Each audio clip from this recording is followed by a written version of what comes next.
The time for the meeting? Can you even have a meeting without? Yeah. Yep.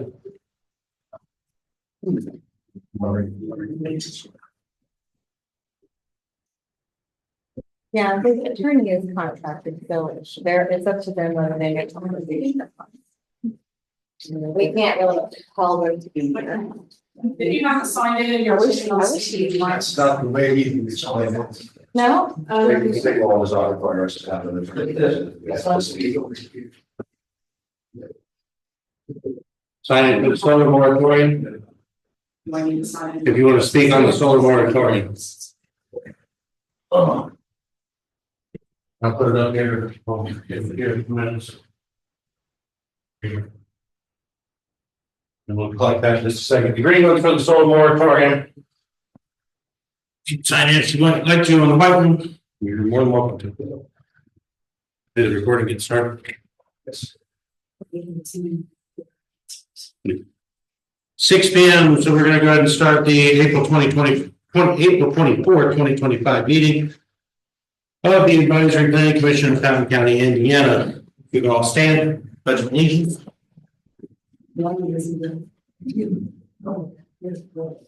I pledge allegiance to the flag of the United States of America and to the republic for which it stands.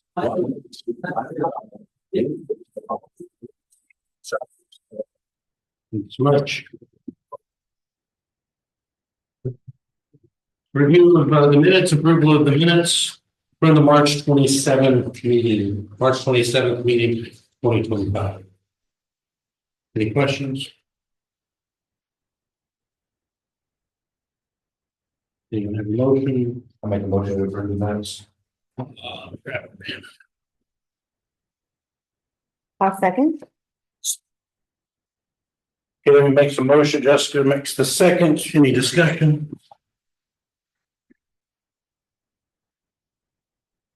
Seeing no discussion. All in favor? Aye. Any opposed? 5-0. Next meeting for the APC is going to be, next scheduled meeting as of right now would be fourth Thursday of the month.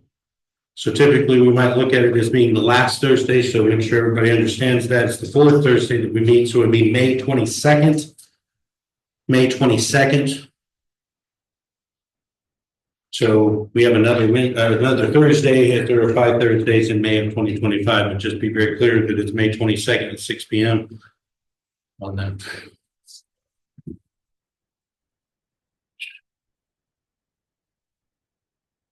Next order of business we have. Apparently pass this around.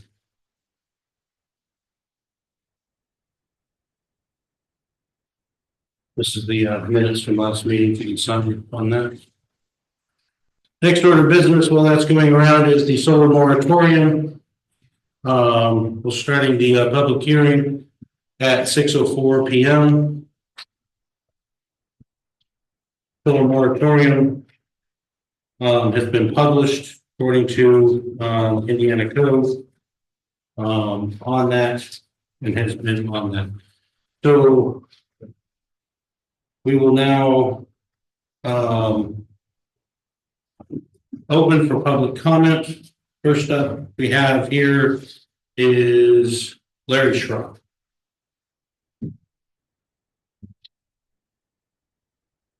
This is our opportunity to get the ordinances in place that are needed for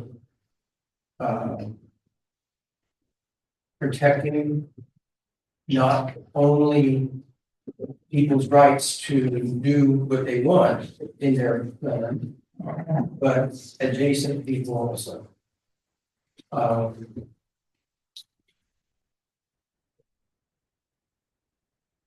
This isn't, to me, this isn't just about not in my backyard kind of issues. This is a much larger issue that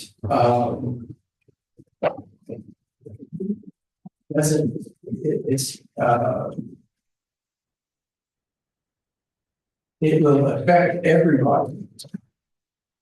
Whether you're adjacent or not, if you're a participating person, it will affect you in, I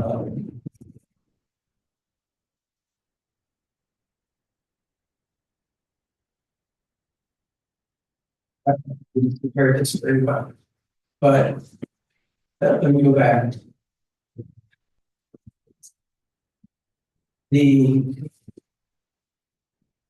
I'm hearing that solar energy is the electricity, your electric bills will be anywhere from 2 to 3, I've heard 2 to 3 times larger. And I've also heard 5 to 6 times larger. So that is going to affect the participating. There's a larger reason for having the bills be larger for the expense to be larger. If I could quote the Secretary General of the UN after the first Earth Day of 1992, I believe it was, in Rio de Janeiro, that he said after that meeting, and that's where they came up with the Agenda 2030 with all the 17 sustainable development goals, and including solar and clean energy and all that stuff. His statement was to this effect. I'm not sure I'll get it exact, but it'll be all close. The people eat too much beef. They drive combustion engine cars. They expect air conditioning at work and at home. And their dream of having a suburban home, single family unit, suburban home, are all unsustainable. Unsustainable. So catch that the 17 sustainable development goals are for the purpose of limiting the climate crisis that is really non-existent. In fact, is non-existent.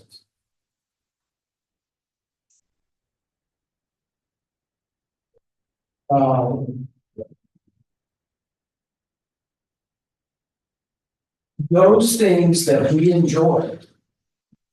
You like to eat beef or meat? You like to have your car?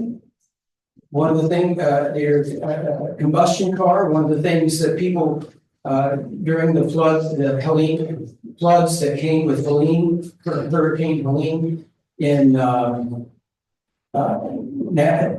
Tennessee, was that things that don't work, your EV vehicle didn't work in flood. Didn't go through the high water. Your credit cards and all that stuff didn't work because you didn't have electricity. Right. So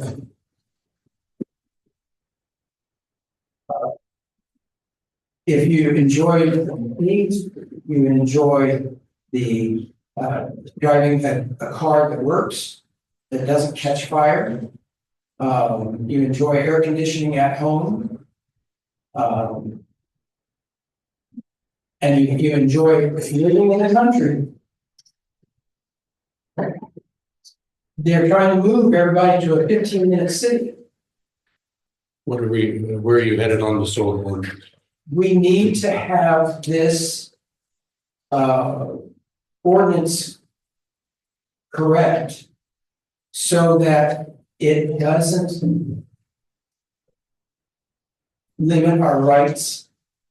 It doesn't take us down to being in control by the UN.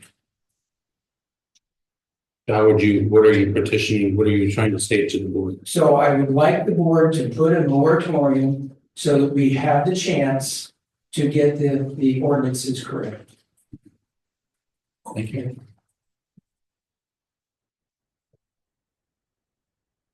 Bill Brewer. May I defer until the others are spoken, please? You're next in line. Please. We're on the sign up order. Okay, if I'm reading this right, you're wanting the landowner to apply for a permit so much far out ahead of anything that's even been decided from the company that wants to rent the property for a solar farm. And you want all this information here that isn't even available. So it sounds to me like it's just all smoke and mirrors here. You know, so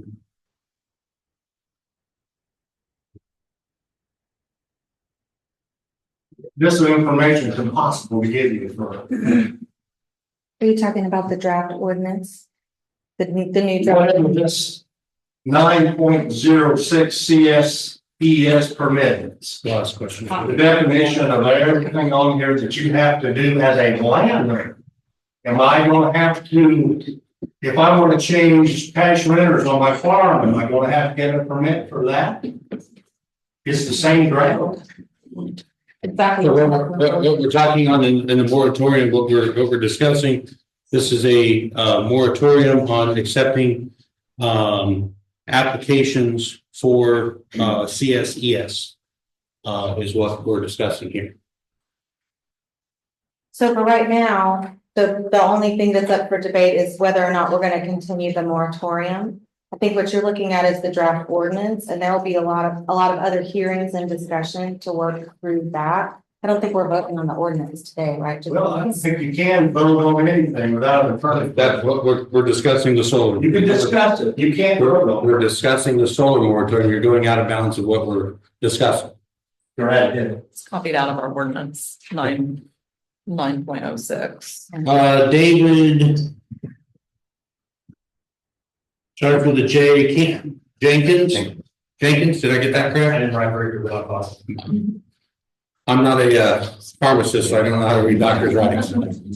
That's right, doctor. Yes. I guess it's smoke and mirrors. It's smoke. Let's make sure we're addressing up here, we're not addressing others in the audience. That's what you're, the moratorium for is the smoke and mirror. We're trying to see beyond the smoke that they're blowing up people's gut. The money that's being tossed at us. And the drooling over that money. I guess I support the moratorium mainly because we need to know our facts. And we don't know our facts. The previous commissioners got us into something I don't think the rest of the county even understood or even knew about. This was going on for a year and a half before I even know. I'm not on Facebook, so I don't know what goes on Facebook. But from the clips that I've seen, you're talking almost 2 years now that this stuff has been out. We've got the CO2 pipeline that they're trying to put in. All this stuff is all connected. And it's all about controlling us. It goes back into the landowner individual rights. Granted, you have farmers with leased ground and all that, but we're not talking about a farmer leasing ground. We're talking about an industrial electric. And that's what it is.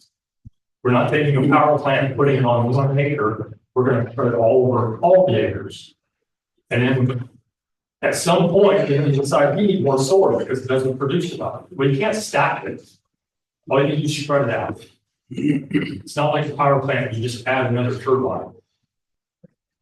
We're going to add more fields. And when they decide they want more fields, they're going to look at the ones that are next to them. The infrastructure is being laid out 5-10 years ahead of us. If you go out and look at the metal infrastructure that's being put up and think about when it got put up, most of it's been 5 years ahead of what they're pushing now. So if we'd known, yeah, we put up metal for longevity. They put it up for longevity. They put it up because they knew where they were headed. We can. I just worked the moratorium and we need to figure out what's going on. Right. Seeing no other sign up for public comments, closing public comments. Oh. I think we had a couple late arrivals. We do have a sign in for public comment if anybody wants to sign in or the verse on that. Might get everybody needs a chance. Yep, good point. Thank you, sir. Seeing no other public comment on that, thank you, Kate. 6:17, closing public comment. Discussion by the commission on the ordinance. Do you have any questions?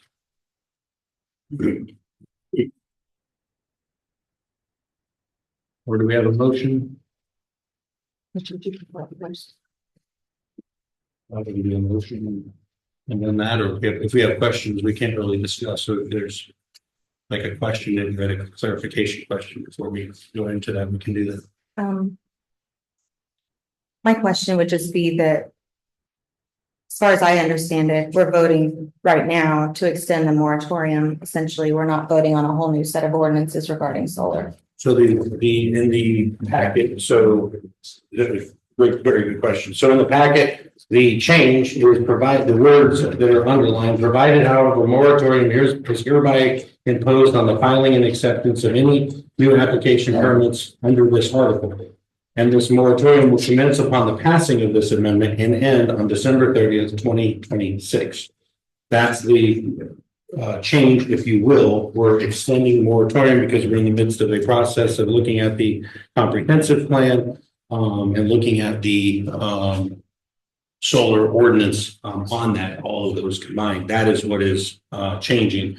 9.06 is copied out of the ordinance, Right. is word for word the same. It's the underlying words of the key word is moratorium until December 30th, 2026, which also corresponds with what the council has also, and that's where we're.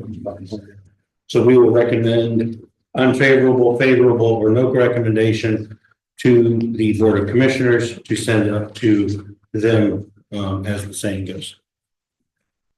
Do I hear a motion on this or any other clarification on that? We can do more discussion once we have a motion if we need to do that. In a second, officer. Well, I'll move that we adopt this text amendment to 9.06. Jim makes the motion. Are you making a motion for favorable, unfavorable, or no recommendation? Recommendation, commissioners.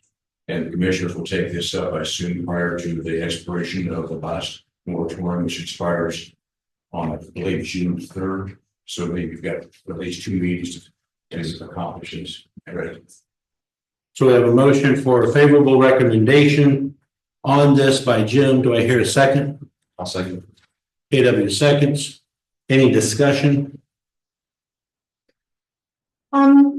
I just want to say that I'm in favor of the moratorium because the way that the ordinance is written now has some significant gaps that I think led to a loss of trust in the community. And I think we've learned a lot from each other in this process of changes that need to be made. Even to protect the people that ultimately do have to make a yes or no call on these things. The way that the process flows right now, there's no checks and balances. So it's like the liability sits all with one person and, it's like black, yes or no, and there's nothing in between. One of the key things I'll be looking for in a future ordinance is that we restore the Board of Zoning and Appeals role to provide special exception authorization for any future solar projects. That's a requirement under wind. And I think that was one of the biggest things that led to this whole thing ballooning before anybody really knew about it. So you guys may already know, but the Board of Zoning and Appeals, when you apply for a special exception, only the real property owner can apply for a special exception. So I don't think that that's so with permitting in the ordinance as it's written now. So right now you can have the multinational corporations come in and apply for their permit.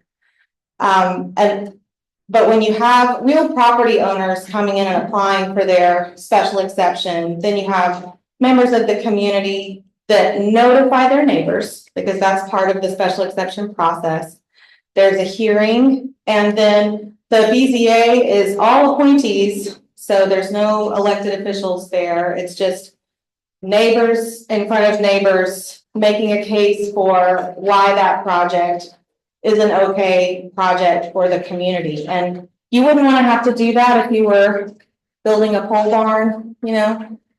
Special exception is just reserved for projects that have such a huge impact that it can really change the face of the county forever. And so we just don't want to do that without taking a second look and having a conversation. And I think that if that had been in place, you wouldn't have that deep sense of betrayal among the community. So I'm in favor of the moratorium because we've got to make sure that the language of checks and balances, even within local government, is restored.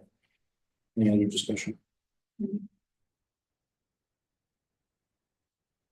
Hearing no other discussion, all in favor? Aye. Opposed? I have a question. This paper, are you following exactly what you're saying here and following exactly how this is supposed to go down?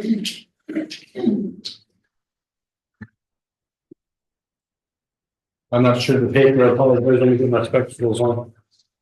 And she's here.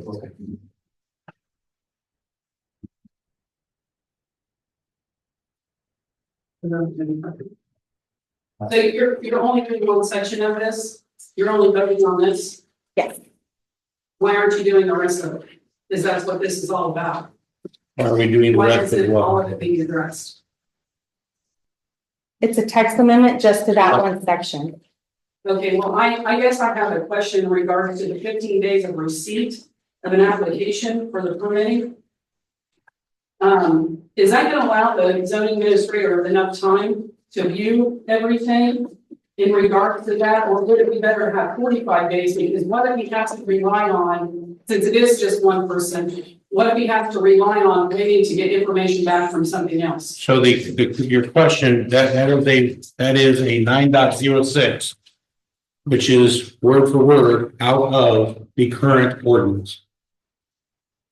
The current ordinance states they have 15 days, within 15 days of receipt. That's what the current So we're ordinance not states. making an amendment to the current ordinance. We are not changing, we're making a moratorium to accepting permits. Okay, So then we can look at the Article 9 of the zoning ordinance, which is the commercial solar ordinance. okay. But technically, to answer your question, it is a change to the ordinance because it's a text amendment to that section. But we're not rewriting all of the policies in the ordinance yet. This is to give us time to continue that. I think there is a draft So with the, changes.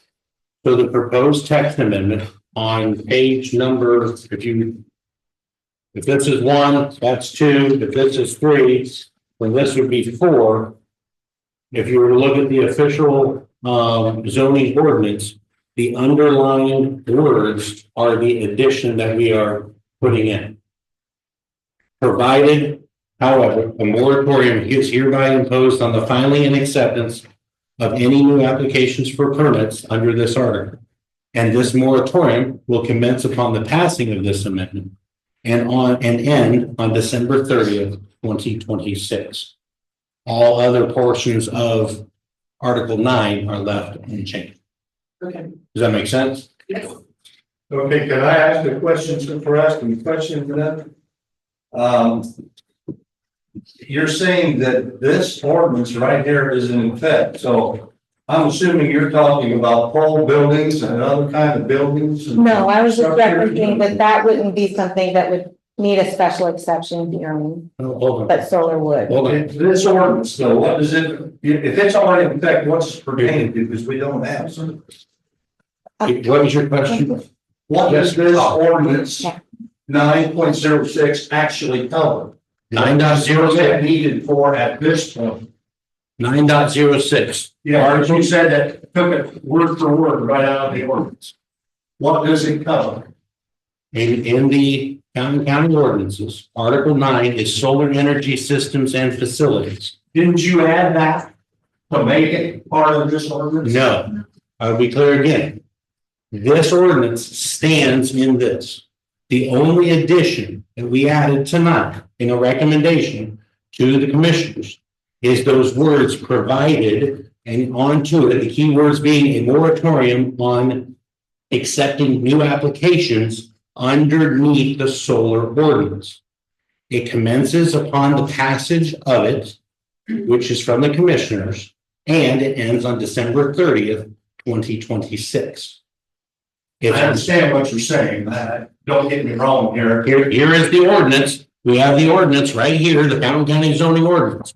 It's word for word out of it with the addition of those words underlined. And pertains only to solar. That is correct. Okay, I'll go back to Kelly's question. How are you gonna do all that in 15 days? That's a question that's why we have on order of business tonight. We have discussion of solar ordinance. He bring up a good point. We gotta really ratchet down and make sure that we're looking at everything on this solar ordinance. Thank you.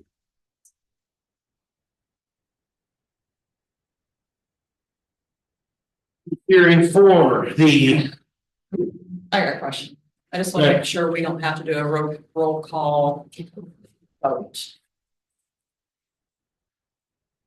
I believe that is the roll call because we're all signing what is our it was a 5-0. Okay. Roll call vote, and you also sign and you put down yes or no on it. Mr. Azar, I believe. I'm sorry, my eyes are. Mr. President, when the moratorium was voted in, there was no amendment to the ordinance. It was a separate task that was a moratorium on solar. And if you amend the ordinance, I think we need to amend the moratorium of the standard rather than amend the ordinance. Because if you amend the ordinance and put the date of December 30, 2026, and we change this ordinance in 3 weeks from now, then this is null and void. I think you need to amend the task that was put the moratorium in place and extend that moratorium. Because the original moratorium was never amended into the ordinance. Yeah. So the proposed text amendment, according to what we were told, is to go through and have that. It becomes then on that. If we pass an ordinance, I'm pulling up a piece of paper, it's not just referring to it. We pass this as solar ordinance, it then goes into effect. We then don't need to have, we have said this is the solar ordinance that we need. Then that will change all of 9. Okay. So whether it's 9.01, we would need to look at how many days to give a zoning administrator, how many days to get to a planning. Those are all questions that we would need to look at. So as we look through the proposed, if you call it the 30-something pages, 36 pages, it would be, those are the discussions that we have to have. Is 15 days? Is 15 days too few and 92 minutes? I understand. Those are the questions we have to ask. Yeah, I understand that part. So for my purposes, when we amend the new ordinance, when we present the new ordinance, I should take this language and take the new ordinance so it applies to December 30th, 2026, right? When we draft that ordinance, The new ordinance. Because if you want to set a moratorium until December 30th, 2026, regardless, or does that moratorium go away once we have the new ordinance approved? I'm understanding is the moratorium will go away once we have the ordinance in place, The new ordinance. the new ordinance in place for that. Thank you. Public hearing for the solar moratorium ends at 6:30 on that. We had on there, we're not bringing it up for discussion because there's no, we don't have a subdivision ordinance. So if on that, we will come back to that if we need to on the Whispering Meadows. Discussion of solar ordinance, March 2025. Begin looking at that. That's the, I believe, do we have that passed out to everybody? Or I know it came in or supposed to be coming in. Yes, we're going into a work session now, looking over getting, time on that. So we're transitioning now into a work session on that to be able to hear, discussion through. We've had this up on the website for over a month, on there. On its things, as we look at, as has been mentioned, dates, 45 days, 15 days, how long is, within, you know, those pieces, on that.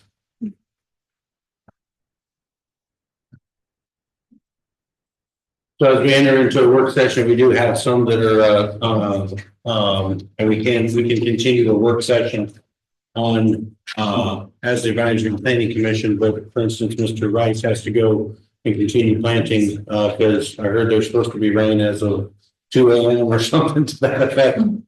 Happy planting, my friend.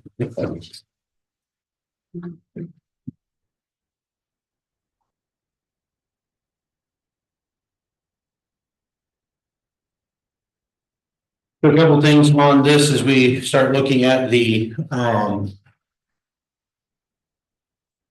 March 2025, solar ordinance. On that, we will be asking for public input on that, as you know, as has been mentioned, dates on that. So if you have those, if you can kindly write those down, to help us remember, we will try to take notes on it to make sure that we have, those pieces in here. In order for that, as we look at the purpose, couple of things that we are looking is that we want to make sure that any development and production of solar generated electricity here in our county is safe and effective. I think that that's, you know, that's for everyone, whether it's a the proverbial solar company, if it were, as it were, or the landowner or the adjacent landowners or members of the community, that it's safe and effective. I think of our friends at the med shed, and if they were to respond to the solar field, we need to make sure that that's everything's good there. Secondly, we'll go over these 6 things and we'll start some discussion on it. Meet the goals of the community as expressed in the Fountain County Comprehensive Plan. This is where we are looking at the comprehensive plan becoming on that, getting out there, and that has been passed down to us from the commissioners. We will begin looking at that. More to come on that. Including specifically protecting farmland to preserve its agricultural use, maintain aesthetics for the preservation of the rural character in the unincorporated areas, and protect the associated agricultural heritage, and support the growth of agriculture as a vital element of economic development.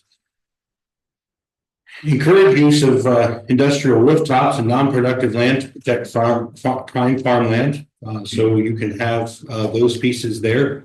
To facilitate economic opportunities for Fountain County and its residents, to develop standards for solar generated energy, utilize natural resources and ecologically sound energy resources, support Indiana's renewable energy source potential and other economic development tools, and to provide a regulatory scheme for the construction and operation of solar energy facilities in Fountain County, subject to reasonable restrictions, to preserve the public health, safety, and general welfare, which is something that we as the APC and IC 36 are supposed to be looking at in everything we're doing.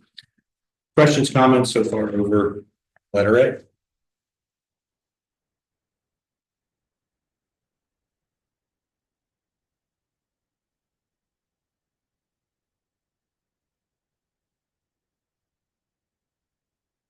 Questions, comments from the public, input on that? I just have, on these 4 items, public comment, is that what you're wanting? Yep, public input for the 1 through 6 of the under purpose. Kelly Carlson. Kelly, how are you? I'm good. I'm trying not to come in here loaded for bear, but I do have some concerns. One, regards to what we just voted on for this. I would like to know who advised you to put that comment or that statement in there. Did someone advise you? Ethan. That came to me. Ethan wrote it up. Yeah. Okay. And Kelly, it does match the moratorium from last time, so we have a. Well, my concern is it doesn't match what the council did. Oh, has this, This, you're advising the commissioners to do a moratorium and it's not matching because what we did is just an extension of what our previous moratorium was, so it was. There was no change yeah, that could be called into question. yeah. So- I don't think that we would have been able to extend the moratorium without providing it as a text amendment to the ordinance. And our only authority as the APC is to make that as a recommendation to the commissioners. But because you have that, your whole separate body and you can make your own documents, the only one that we can comment on is the ordinance. So we had to leverage the ordinance the same way it was leveraged for the previous moratorium. So I think since that worked last time, where they just did a text amendment, because there was an amendment to the ordinance last time. that Just so same you line. know, I was actually addressing him as the chairman, but I'll take your explanation just fine. My next question is, I want to address as a council president, the budgeting of the BZA. I don't know if you're aware, but the BZA budget, they really don't have one. You fall under the APC. So my question is, or my comment is, there are statutes that are supposed to be followed by the BZA, and I'm not saying that you're not following the statute. Okay, I'm not trying to figure out, hang on a second, are we talking, we're on discussion of solar ordinance? I'm sorry, I was just gonna address it, and I can cite the code real quick. it's fine, I don't have to say anything. No, I'm not, I'm just, we're delving off into.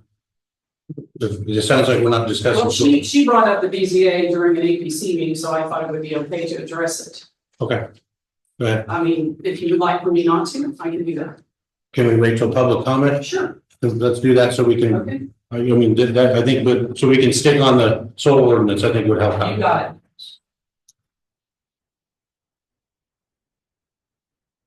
For everybody on the purpose of.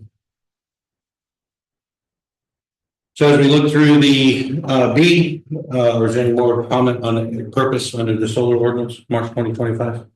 We're on. So as we look through these things, we then get into the intent.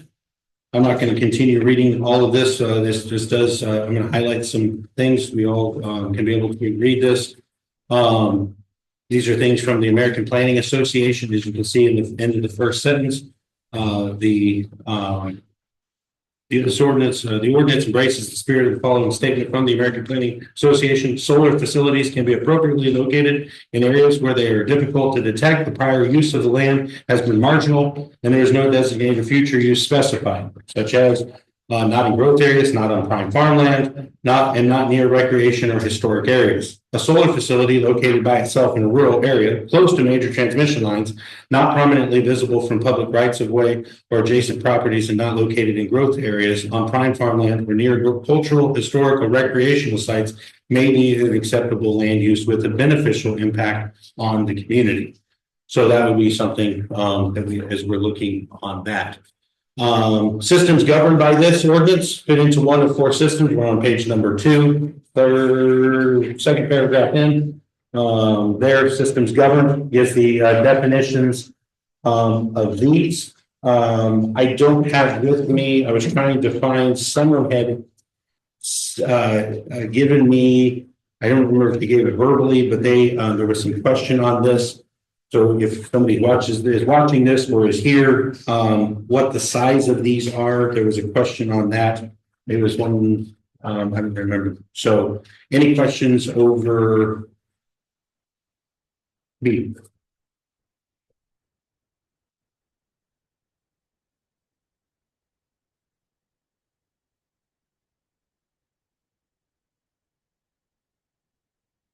Public input over letter B or from the. I think it's a good idea that there's a neutral zone between projects and that there's a size limit on the projects. I mean, it's just prudent.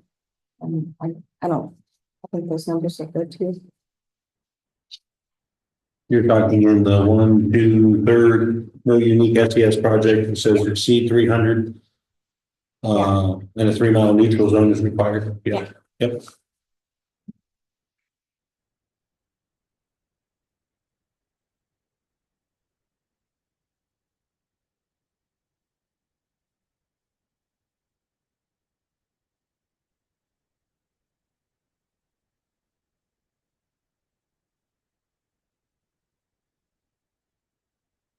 Notice the 1, 2, 3, 4, the maximum variation of the special use.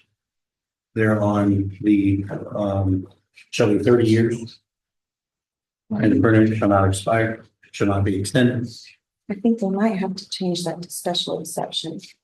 Because it's not the same as a variance of use. Okay. We might have to look at that. And I think the special exception, the way it's written in the ordinance now, has a maximum duration if it's not leveraged. So they would have a certain amount of time to use it before they would have to go back and reapply also. Any other, Shall not be extended. Oh, so they would have to retire the project at that point? I understand this.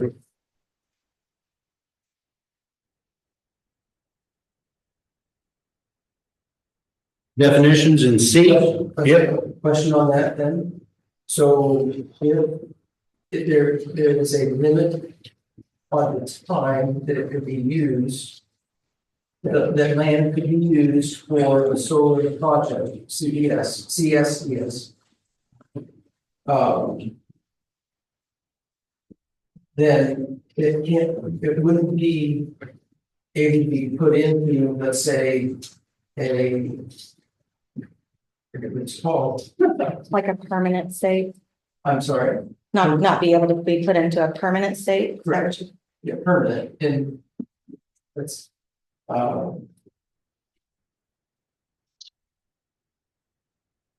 gonna call it, put it in a will, or whatever the trust that would be. If it's put into a trust or will or whatever, excuse me, then it would still be limited to the 30 years. Is that? I can't give definitively, but I don't believe that makes a difference. We can ask. I'll write it down. Will or trust make a difference?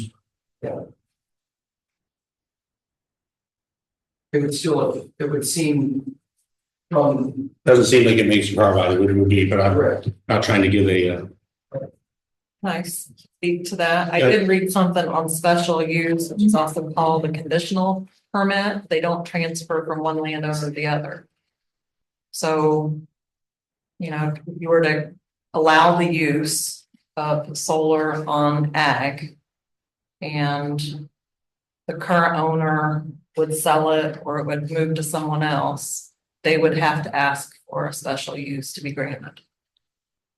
You're talking about the BZA. Yeah, it would go to BZA. So It's if a conditional permit, So if special use. conditional. landowner A gets one, sells to landowner B has to come in and ask. Special again. permit does not transfer.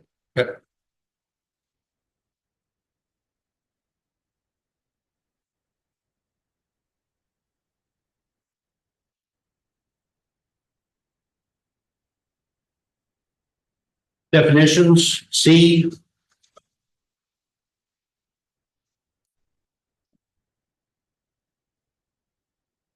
$46 of them.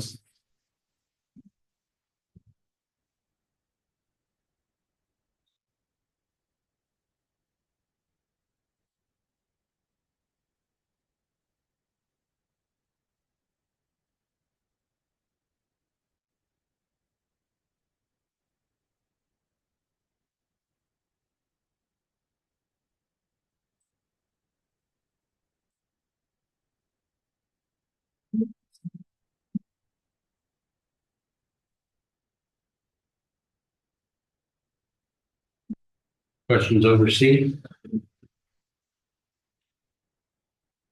I think on number 45. The waiver agreement. We'll just have to be careful that any of the departments or people that are referenced, positions that are referenced, that we've got those buttoned down and the rest of the ordinance and that, you know, they're clearly defined on how they get established and all that. Departments and what was the other thing I was trying to write? And individuals.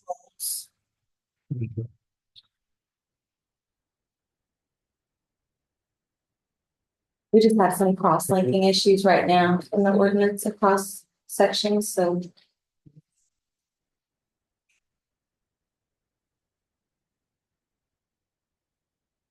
Departments and individuals or roles mentioned are what?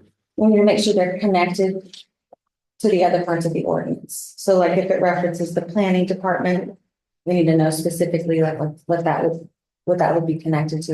Who's the planning department? Yeah, Perfect.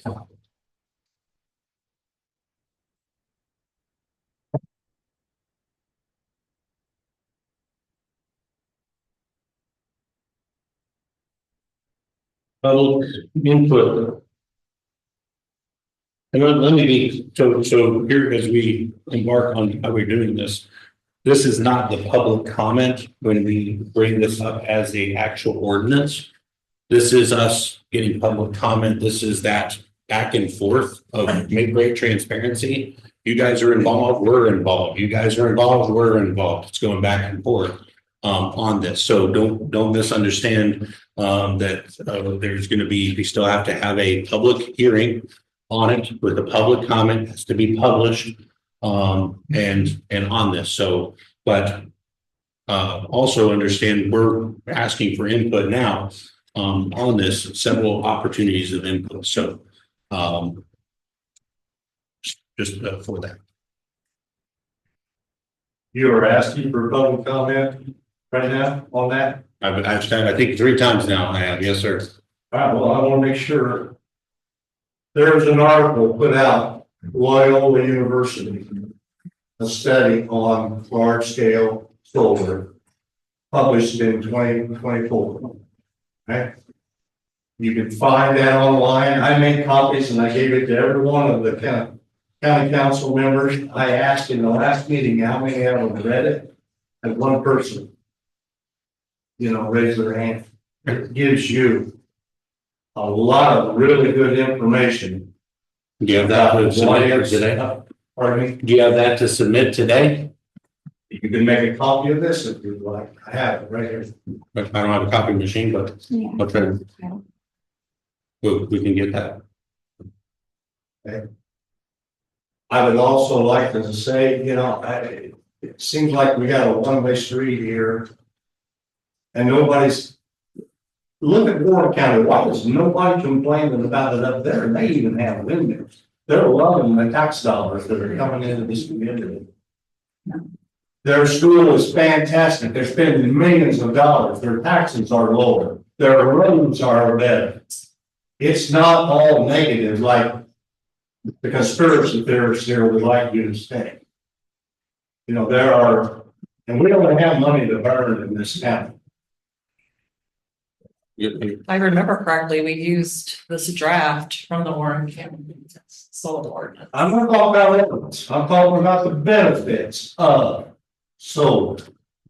So as we're going through this ordinance, I mean, this is in establishing an ordinance, what is each county is responsible for having what their county is. You bring up Warren County, well, I don't mean this except for a fact, this is the Fountain County APC. It's not the Warren County APC. And we are by Title 36 required to listen to, that's our job as the APC to hear of what the county wants and to look at it and to go through. Warren County can do as there's 92 of these counties inside the state of Indiana. Each one is going to look different because each one is different. So I think you're pointing out this is a positive thing, and I appreciate you pointing that out. But nobody wants to listen to that. That's the problem. You are designing things here that will prohibit What are we prohibiting? moving solar farms. How is this prohibiting? Did you not Did read you it? just say something about limiting the size, There's using a, rooftops and all that? well, there's an acreage limit acres per project, and then there's a 3 mile neutral zone between projects. So I just thought that that was a prudent measure so that it doesn't become like a contiguous, sea across the Okay, landscape. well, it doesn't matter. But 300 acres is a fair size for a project. So it doesn't help. I'm a farmer. Any questions over C? I'm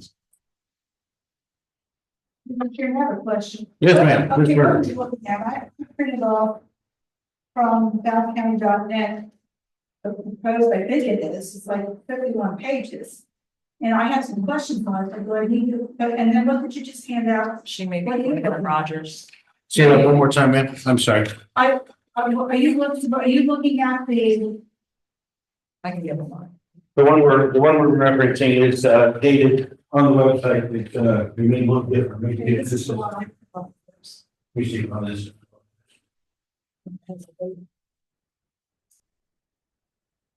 Yeah, this is the one. I'm very that's the sure. one? Yeah, so we're right now on, we're on letter C. On this, you got different numbers on your pages, but here's the same one. So we're asking questions over letter C, which is definitions, so. Oh, we- okay. Yes, sir. Yeah.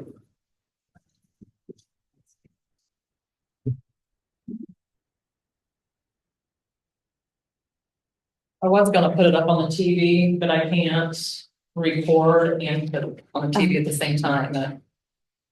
Yeah, we're working on technical of how we can get all that. Is there a link they can go to right now to open it on their phones? It's on the website. It's on right? the website.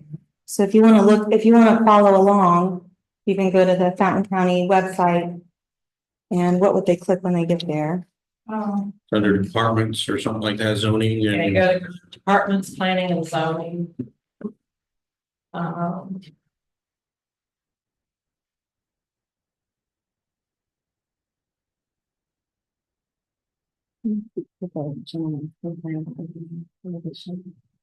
Yeah, we're gonna do that here in just a second. I have a question. Yes, When you ma'am. say 300 acres, is that a cumulative acreage or is that one plot? How I understand that is that it is the project, a unique SES project. So known as Acme, to call it, give it a name. It can be, shall not, cannot exceed 300 acres. Okay, cumulative, I can have 100 acres here, 100 acres here, 100 acres here, or is it all one day, 300 acres? 100 acres here.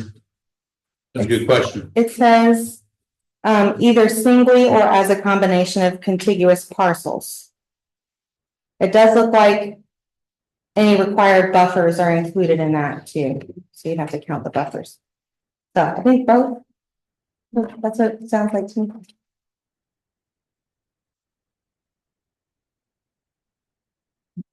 I got that down as a question on the.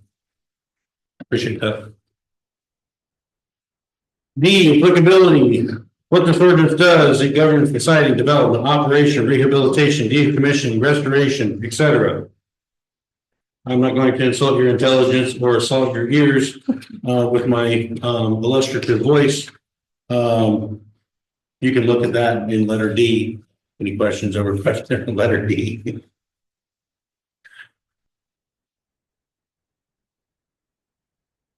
Comments over letter D, Commissioner. Yes, sir. Did that include, in the decommissioning, did that include the escrow? Is that part of that? That's so this is addressing what all does this ordinance cover? It does not say that's coming up in pages to come. Good questions, but yes, this is just stating is we're covering all of these areas such as decommissioning, rehabilitation, siting, development, etc. But that does not say what it is. How I was explained to me, this is the legal jargon in order to both put teeth into, if you will. Hearing no questions, letter E, exemptions. So, it doesn't, we give exemptions. These are things you can do. You can put solar in, where this isn't against solar. roof mounted solar, standalone systems, SES, all those, so you can see, on that, we have some clear exemptions, listed there.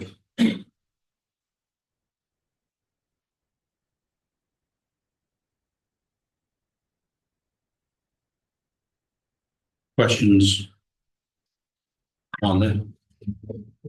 Comments? And number two, on exemptions. Any physical modification to an existing SES, whether it was built before the effective date, must be approved by the director of the APC and follow the effective ordinance at time of physical modification update. But routine maintenance does not require a permit. What would that be referencing? Physical modifications? Like changing the, I believe it's defined, if I'm not mistaken, I believe that's defined upcoming, I believe, but I don't have notifications definition. I think you need a legal opinion on that. Okay, that's right. I'm writing these questions down so we can, on that, so You've got range of power, I don't think you can existing commercial solar energy system like range of power to come in and now comply this ordinance because they're being constructed under the current ordinance. if it makes sense, I believe, and I'm going to state something that I think it's in upcoming, as I said, is if that's not a changing a panel, that's changing, it has to meet there's a bar and it's a little high. The physical modification, routine maintenance is they're doing that. When they go and actually change that physical, if I'm not mistaken, it's defined in here, but I've got it written down because Yeah, these are, it needs to be put in. yes, Yeah. for sure. Absolutely, yes, sir. As I read through that, I don't have it in front of me, so I don't. As I read through that, I understood it to be like if you were, if you had a restroom in a business, I'll say at the bank, because I'm kind of familiar with that part of it. If you had to replace the stool, you replace the stool. You don't have to have a permit and you don't have to meet code, current code, because you're just replacing the stool. But if you do a remodeling project that you're gutting the restroom, then you kind of need to meet code, current code. So that would be along that idea, is what I understood. I believe that's a good workable definition on that. And I think it's defined, I'm trying to quickly look at that, but I believe that's, as I said, there's a bar that moving posts from point A to point B, it is what it is. We're changing these to brand new, everything's changing. Well, you got to meet the, and that's so. I think in the document, we'll have to do a find and replace for special use and replace it with special exception. Just to match the rest of the ordinance. Yeah. And unless we're referencing like a variance of use, because right now solar is listed on the approved uses for all the different land types. So they don't have to have a variance of use because it's already a pre-approved use type like on ag. But saying special use to me kind of conflates those two things, the variance of use and the special exception. So I think just doing a find and replace special use, go to special exception will mostly cover that. Letter F, prohibition. I think we can quickly see that. Conflict with other regulations. There's, as it was explained to me, there are FAA, there's all sorts of stuff. So this gets us that we're thinking of other entities on that. So just for instance, on that.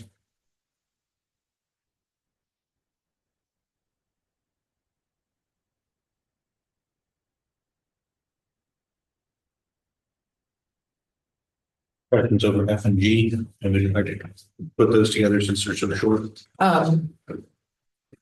One of the last meetings we had, you discussed other federal guidelines Right, that need to be done. right.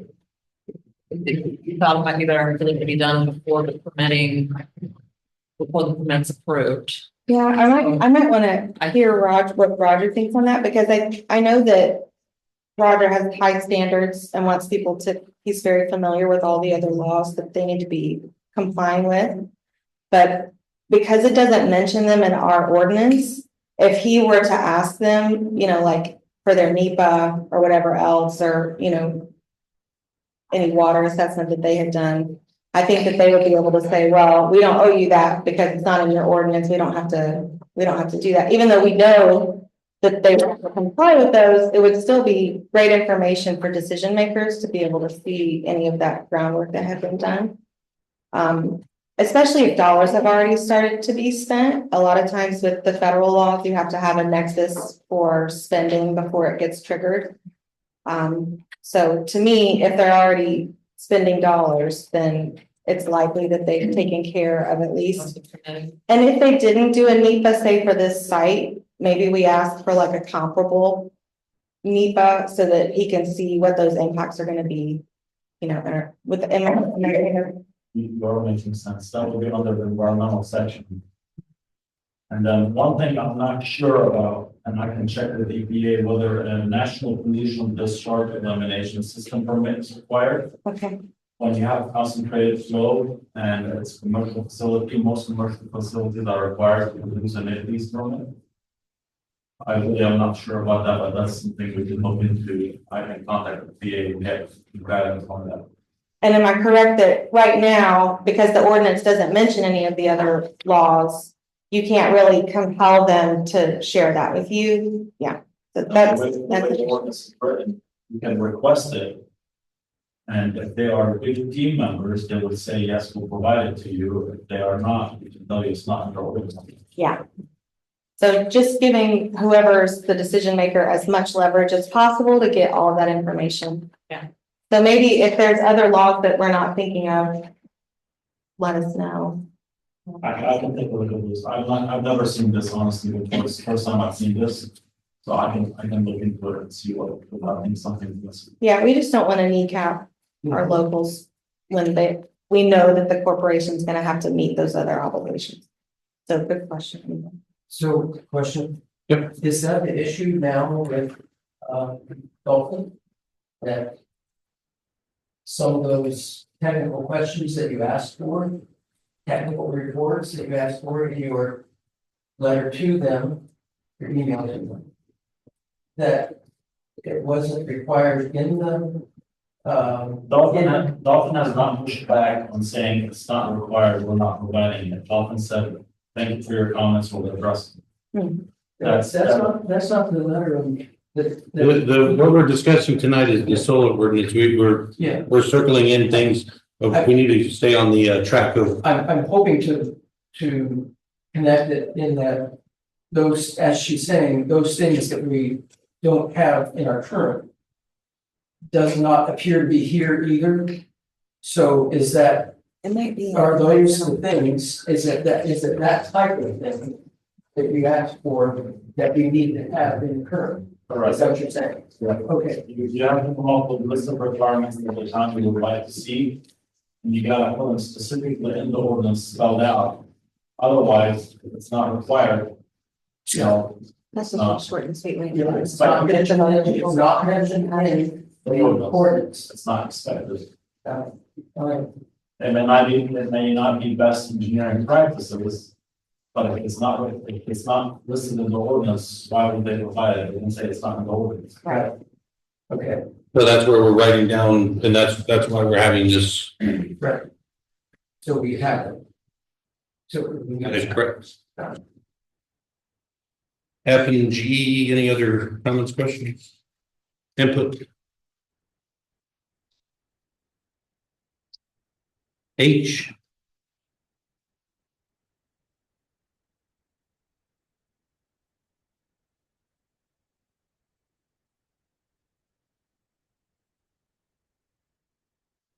I think it's got to be further defined. Planning office, we don't.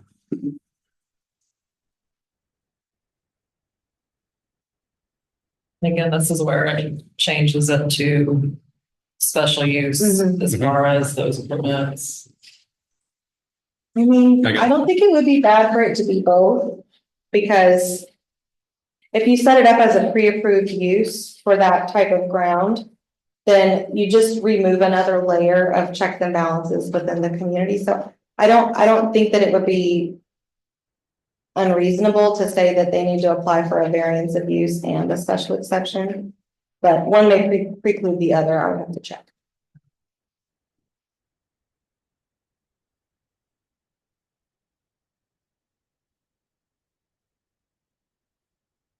So we'll be submitting, and getting, so as we begin the discussion, we're getting comments that we will collate, and then if the board has questions, send those questions to me. We'll get it all packaged together, and get those to the appropriate individuals. As we have like technical requirements, I'm going to take and some of these will be, as we look at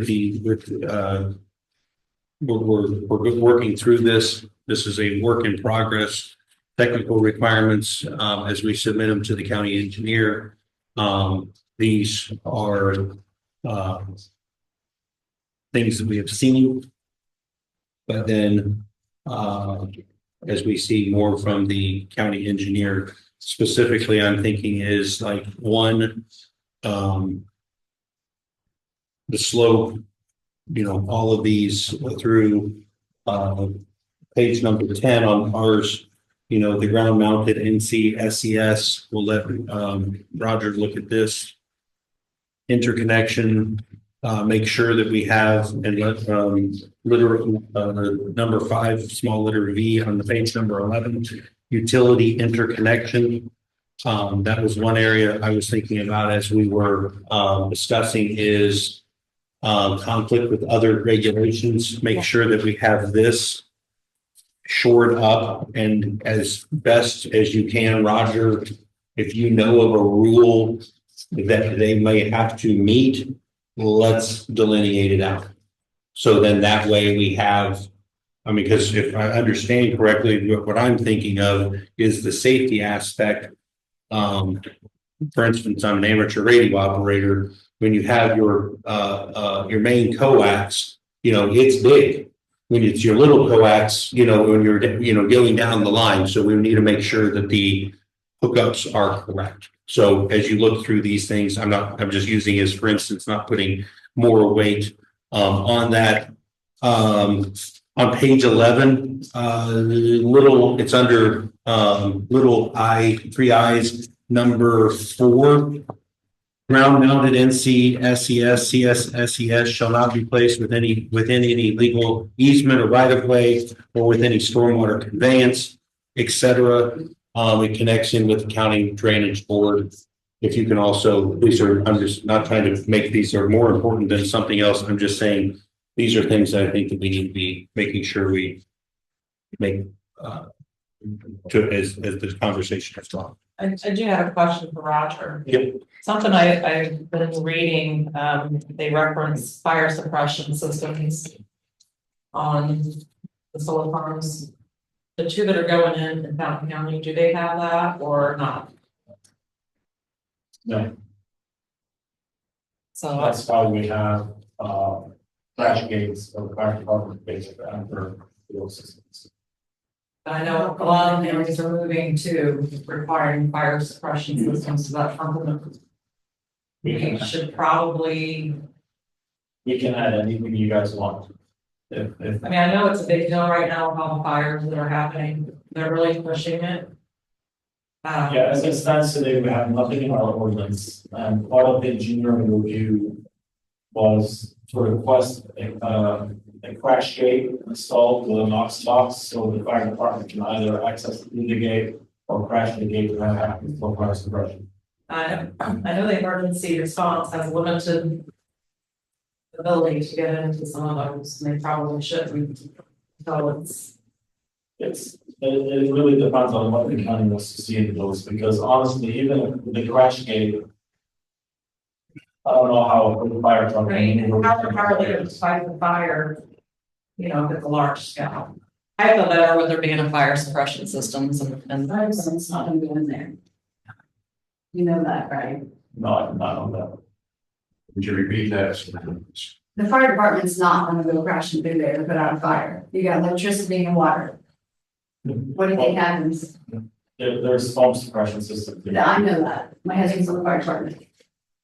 And I'm an emergency manager, and I'm just telling you what's gonna happen is it's gonna catch fire and they're gonna wait until someone can come and turn it off. Doesn't matter if the person is in the center of that burning up, be part of it.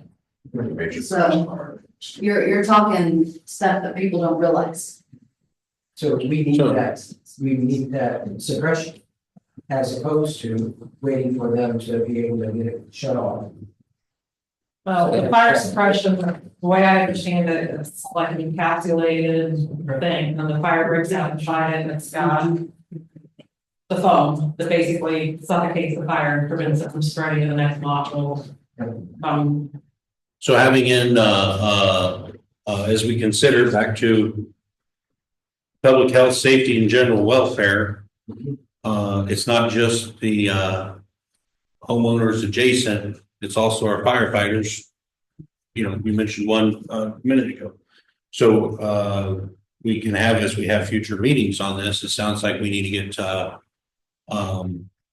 some, not only advice from engineer, but we need some people that, put wet stuff on the red stuff. You can, I mean, the requirements, we gotta be careful with the requirements, because we can go to the very minute details. For instance, putting a crash gate, really in my mind, it just allowed the access to the fence. But if the first area is 10 feet away from the fence, that truck's not turning. So if we are gonna put requirements for fire suppression, and the fire department is willing to go there, they're not willing, right? You can put it, let's look in a remote fire suppression system.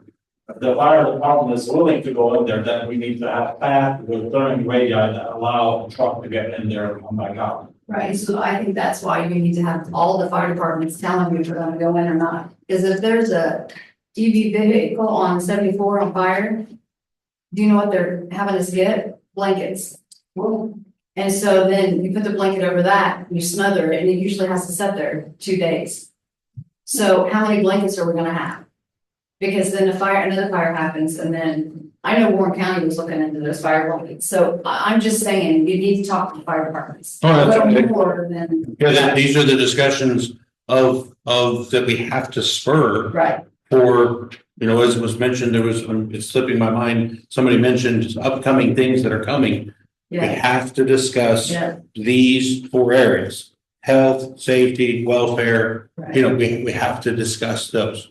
So we'll get a meeting and we'll get, what's the name? There's a Tri-County there, Firefighters Association. We can get in contact maybe through you. Let's have a discussion, as emergency management. I mean, this is why I'm doing this. Right. This is, I think we're seeing exactly, we're beginning the discussion, hence why I'm writing down, highlighting, on this. Somebody had their hand up. Kelly. Is there anything in the language regarding battery storage? not yet. I don't think. I have verbiage, for battery storage from Montgomery County. It has not been enacted yet. They shared the draft with me. I'd be happy to send it to you guys. Also, is the access roads in and around the solar array wide enough, and is there a heavy enough stone base if the fire department had to go in there and are willing to go in there to support it? Can you say that one more time, Kelly? I was writing battery storage. I got up 3 quarters. Yeah. Slash, Yep. is the access roads in and around the solar array Yep. wide enough, and is the stone base thick enough to support the heavy vehicles that have to be there? Great questions. I don't know all 37 pages memorized, so I expect total recall. Also. I need pizza before you do that. Also, we have to make people aware that the companies that are in play under the old ordinance will not be affected by this ordinance. Is that correct? That is how I understand it. Okay. That's correct, but there needs to be listened to this because I talked about fire consistently. Yes.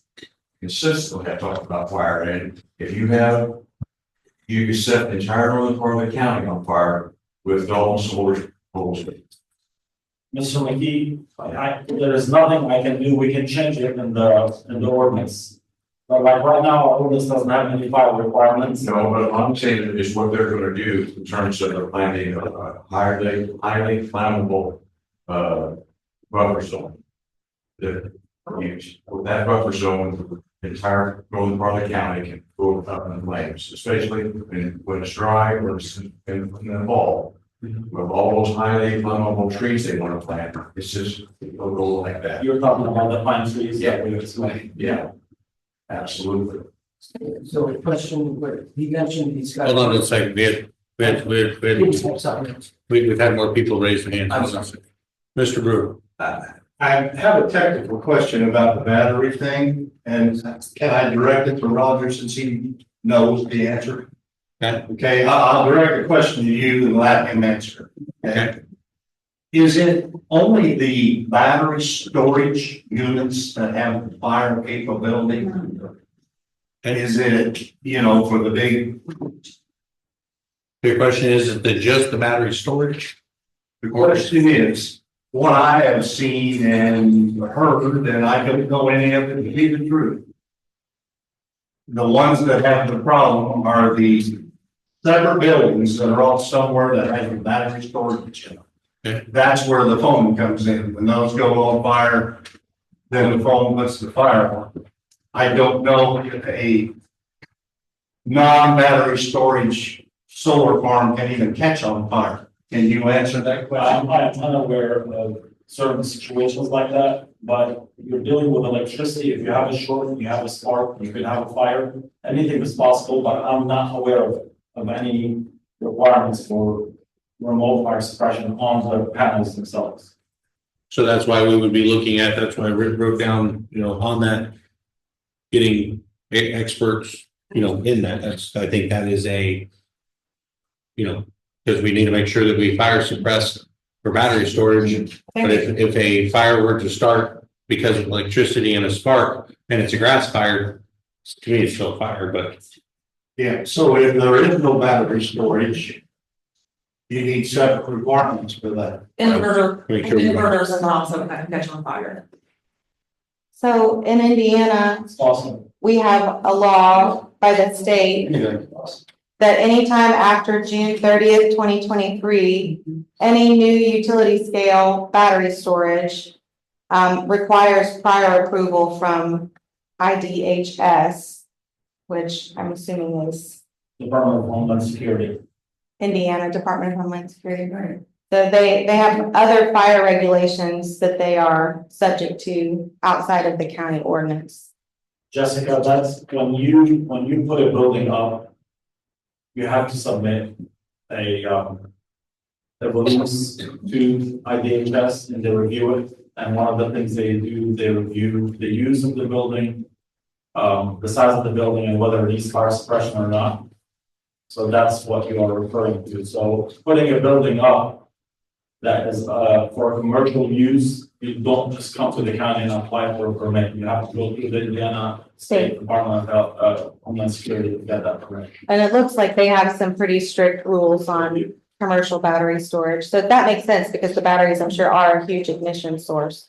But if there's no battery storage and there are no buildings, so to speak, if it's just a shed for the guy that shows up once a week to mow the grass, I don't think that requirement applies.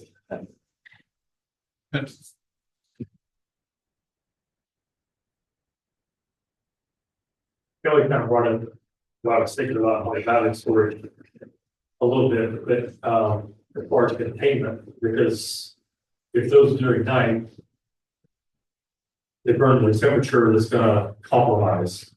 So I don't know if there's anything we'll look at as A far lot as of that as times well. inside the trailers, they have fire suppression systems in the trailer that releases a foam.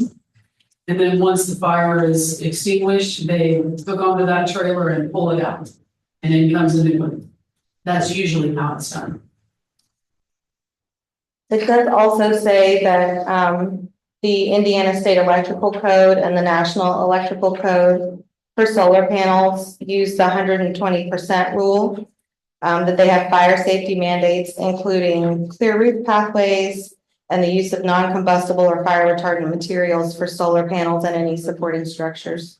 So I'm sure the solar design plan probably has to include that just for their, legality with the state, even though it's not something that they're sharing with us or with you. So that's covered in 11, Roman numeral 4, electrical components shall conform to applicable local, state, and national safety codes. There you go. I have a question. I don't know if anybody else heard this, but if you can answer it, that would be great. If not, I could probably go search and find the answer, but is there the potential of the county in the ordinance setting a recommendation that the panels have to be USA sourced versus foreign? That was a question that somebody asked at our meeting, where are the panels coming from, China?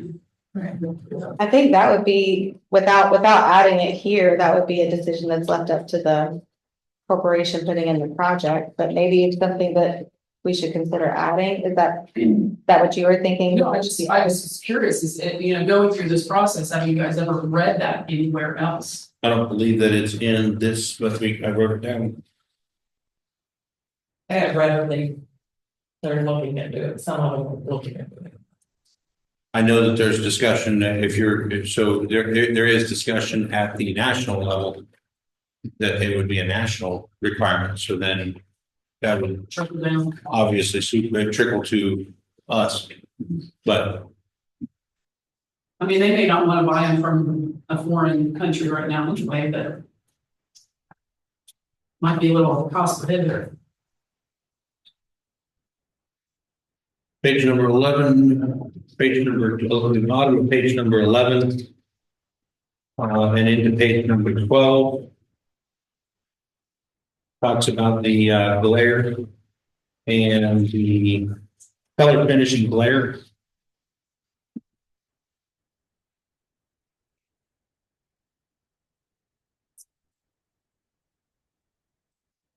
Questions over that? I'm just trying to keep on going through. Fonts.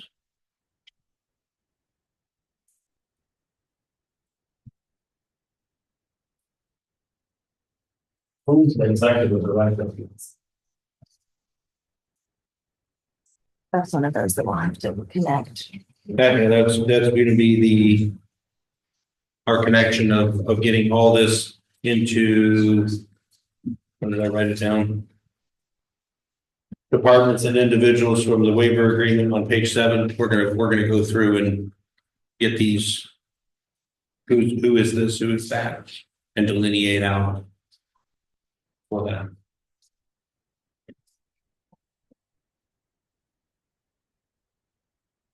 One thing, as a council, when we were doing the ERA abatement, and Jim can attest to this, we were informed by somebody, not Roger, somebody that Ranger had turned in all their documents that was required and that they were asked to do prior to us doing the ERA and abatement. And they did not have everything turned in at that time, and we did not know that. So we voted on the ERA and the abatement, not having all of the documents turned in.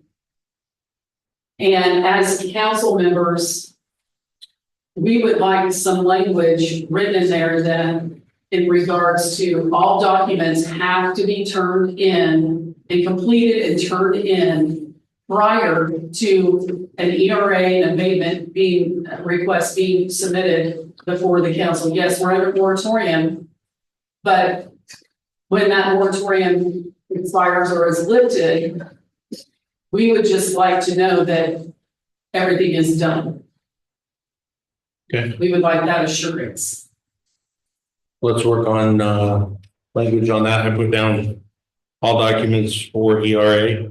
You know, everything that Roger, who's current zoning administrator, I don't know if he'll always be the zoning administrator. He might decide he wants to do something else. But whoever it is, you know, as long as they're aware, whatever they request has to be turned in prior to any conversation about being ready to retain it. And that just is an assurance that it's been done. That goes along with what you guys previously discussed. We need to be very clear and very succinct on what the requirements are for each step of the process. And that way, it's not Roger, it's whoever that zoning administrator is, can look and go down through the checklist. Do they meet it? If they meet it, then you gotta give them the permit. If they don't meet it, you don't give them the permit. Right. So, And it's good to be holistic about it, because I have an environmental background, so I'm immediately thinking of those laws, but from the fiscal side, they have a whole other, you know, set of concerns, so that's my only thing right now, is that what blind spots do we have of other documents that they should be doing that we can get on the list, and maybe we can look at. one of the things I can tell you off the bat is the areas designed themselves and the shaft designs and all that. I've seen plans not from the two CSS that showed up here. One, I was partnered with a surveyor in Crawfordsville before I started this business. We did surveying for the actual arrays. And that's how I got across the plans. So there's a lot of details in the design plans of these arrays. And if they submit them to the county, somebody like me that has a lot of experience, I have no knowledge of area design. So we need to have somebody that can review those, otherwise why request them? Yeah. If they're gonna send us something we don't know how to read, then why even request them? Well, and if we're having to go, you know, to another party to have that done and have it contracted, then we need to make sure that the zoning administrator has the ability to ask for that happen too. Which includes fees. Fees should come up. That's under page 13.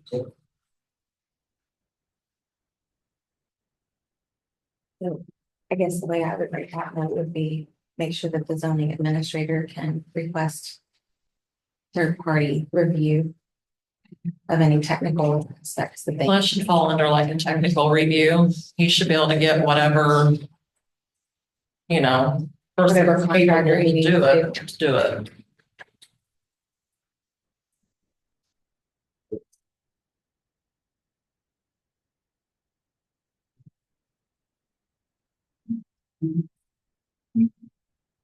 So as we look at fees, I know that's a question that has come up, in looking at, in other circumstances that have come before. We spent X, the fee for doing X, or doing said thing cost this amount, and the fee did not cover the cost. So the county is out of paying more than the fee is coming in. I know when there was discussion on fees, to request a fee, but also request that they pay the engineering and legal fees. Invoices. And instead of putting a large fee, you know, when they apply, it makes sense because, you know, as time goes on, those fees can Right. change dramatically. I mean, how much do we have in legal fees? Sorry, that was How much do we have in legal fees and the engineering fees for rangers? Give me 1 second, I'll answer that question. Okay. I mean, it was a large sum, even on the legal fee side of it. Do you remember how much we were reimbursed through Ranger? I think he gave me $100,000. Yeah. So we go asking for like a $20,000 fee. It's not even gonna touch our legal fees or engineering fees. No, and GX in an email said that they would go up to 120,000. So I wanna make sure that we're not eating those costs when, You know, the first time with Ranger Power, that came back on the taxpayers because there wasn't a fee amount set, I don't believe, for sure. I think it was $1,000. Yes, it was minute. Yeah. And the excuse that we got from a previous commissioner was, current commissioner, was that, well, you can't set it so high and they won't come here. My thought is, if they want to be here, they will do it. The fee isn't the leverage, it's the economic development. Yes. So. They're gonna If the pay. location is viable for their system, and they are close to that transmission line, if not underneath of it, they will do it because that is advantageous for them. I wouldn't want to leverage the fee, I'd want to leverage the economic development. And I should say, if MISO or PJM lets them in the queue and they can get on. And in 2024, a total of $11,927.50 for a wasted solar project, Is that just the engineering? engineering alone. Yeah. And I think, and I'm not discounting the attorneys that we've had, because we've had good attorneys. I use that term loosely. I think in this instance, when you're looking at this ordinance that you're proposing, this, what you're going through, what Roger has, I think you need to go to an attorney that specializes in solar ordinances, or at least renewable energy, because there's language in there, and just briefly looking at that, I'm not sure is a good thing, because it can set the county up for a lawsuit. Specialized legal review. And if that means going outside of Fountain County and going into the Indianapolis area to get that accomplished, I think that's what you need to do, just so you can make sure that you're covered. I agree wholeheartedly. Yeah. Absolutely, we need a attorney. Make your changes, make your proposals, turn that over to them. And say, take your red teacher's pen and tell us what we need to do. There's two. And that's for everybody's protection, not just the county, but the residents too. There may be things in there they may catch and say, if you do this, it would be better for the residents, or, whatever. It's called doing business. Yeah, Absolutely. Jim? And we have two locations where, in this document, where it speaks of fees, and it's kind of confusing, and they be consolidated on page 27. Starting to talk about fees again. The fees that you're talking about here is just for improving location doing it. I assume on page 22. And on 27, you've got. So roof mounted fees for roof mounted on 13 and ground mounted. Those are definitions, how I understand it. Okay, these are just on the amount of 13. Yeah. And so on 27, I believe those are your larger. Yeah. Those are your larger scale. Yeah. Because like if you have there's a stop sign at 41 and 136 at the north split, and there's a solar panel that's sitting on top of said sign. There's that. There's people putting solar on top of their roofs. So that's where the definitions. Well, this applies to improvement location permits, which is similar to like a building permit. Page 27 is referring to application fees. Yes, for like the This one refers to the improvement location permits and both amount on page 13. yeah. So then So it's two different fee I titles. would say is when we get finished, we need to consolidate fees Yeah. on one page. I agree.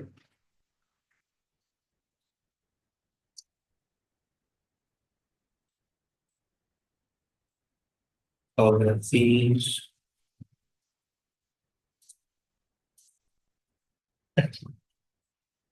Um. talking about prime farmland Mhm. and using a map from appendix B. On page 13. Under 2AI, Mhm. I think we need to have something that, Make sure we get the, what that is. yes. I mean, is it going to apply to all our farmland? I think Warren County has like different types of farmland where some's considered prime and some is not. Yes, And I'm wondering if that's probably what that refers to, so. yep, there is appendix B. I have another question. When you're talking about program, are you considering any type of percentage of program that can be for the solar farm based on the amount of program you have about them? As far as a I cap don't goes, see a cap. Because that's where I'm going. Say that, I'm not, A percentage of farm ground that can be used for the solar farms in Mountain County based on the amount of farm ground we have available, tillable, non-tillable. I know originally when we started with the discussion on solar farms, there was no counties that have done that, but recently I know of 3 counties, I can't remember the names of them, I've got them written down, but they've actually capped their farm ground. Well, Green County, There's 3, I know. yeah, Green County's one of them. There was one that capped it at 3,500 acres, there was one that capped it at 45. And I think the other one was 5,000 acres. So let's just say Fountain County has 10,000 acres tillable. So are you gonna use a 2% of farm ground can be used as solar farms in Fountain County? I think we need to, if we're going to look that way, we need to figure out what's acceptable as far as. Because I would base it on tillable and not tillable, because I have non-tillable. I have acres. So are you gonna count that into the percentage of farm ground when you talk about prime?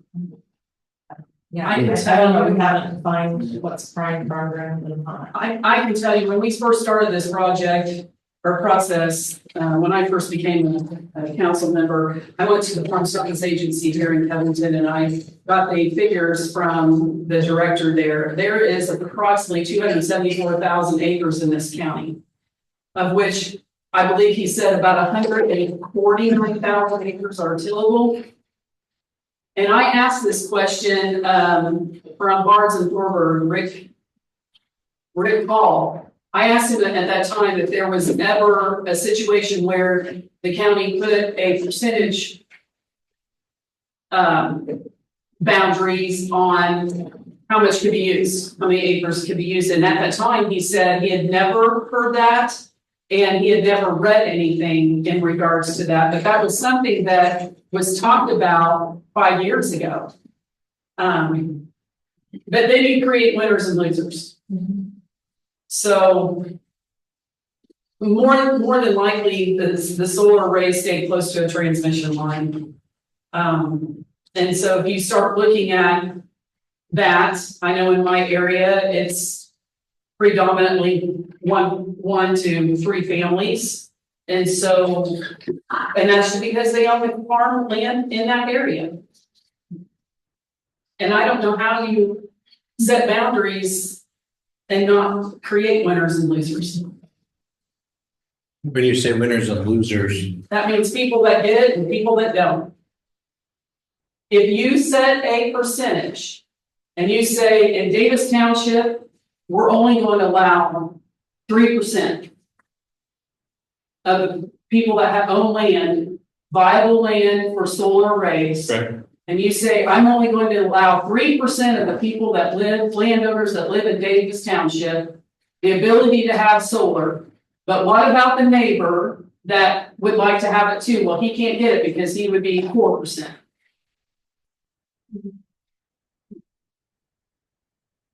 it's a double-edged sword, right? It is a very big double-edged sword. I know we at some point had talked about doing an overlay of the agricultural areas and try and tie, a planned area to those spots where it would make the most sense based on the other infrastructure that was already built, but no matter what you do, if you create it with a geographical boundary or quantity, you're still doing Right. the winners and losers You there. know, I remember back probably 15 years ago, we had a windmill contract in this county. And it was moving forward until the commissioner said absolutely not. So now we just created winners and losers. What about the people that would rather have windmills versus solar? Well, we've written an ordinance now where we can't, it's so restrictive, they can't come here. But we make everything look advantageous for solar. Mhm. So what about those people that wanted windmills? Myself included. What do we do about them? Are we gonna rewrite the windmill ordinance to create the avenue for those people that want it? Because they're probably gonna come here wanting to know why that wasn't done. I get asked it every time from my husband, why won't they rewrite that ordinance? And I tell him, go to a meeting. Mhm. So if Because we in did- his book, he would rather be able to farm it and still make a little extra income off the windmill. But if you do a cap on your solar and rewrite your windmill, you would have winners from both ends. That's right.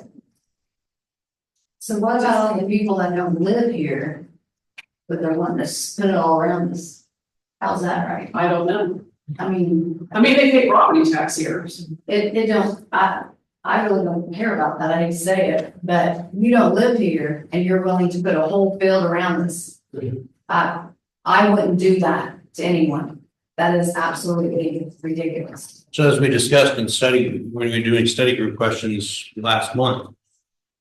I mean, I believe to your point, Kelly, this is how much do we want to do?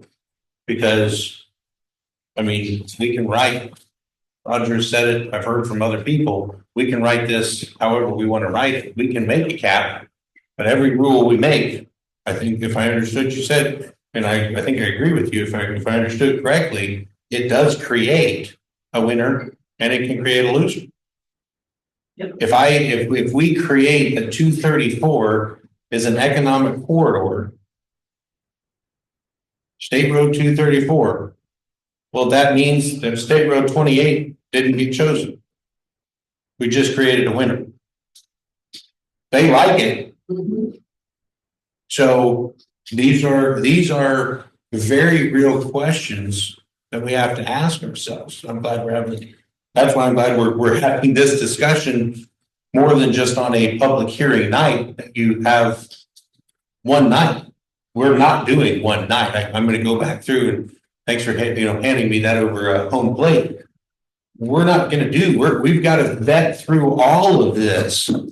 I'm touching the zoning ordinance of all of these pieces to look at all of that. Am I promising you that Article 6 is getting re-looked at? No. So let me ask you Which this. is with the wind stuff. Has anybody ever thought about just saying no, No, what? no to solar? You can't according to Indiana code. But you can make it restricted. You can put restrictions in place, how it's been explained to me. But there is a code that you cannot state no to solar in the state of Indiana, or we would be in violation of state law. Can I make a comment on the cap and why I like the cap? The reason I like the cap is it's so new. Nobody really knows what's gonna happen. We really don't know if it's good. We really don't know if it's bad. There's not enough data to score either way. If we come in and we put a cap on and we limit the growth where it's just not flooding the county. And we give some time to ranger and dolphins. We're gonna find out a lot, just based on those two solar farms. You may find out we were a hero by stopping it. Or you might find out it's really not that bad and people really aren't upset about it after it's been here for some time. You can change the cap. Just because you put a cap on it, doesn't mean it's always gonna stay that.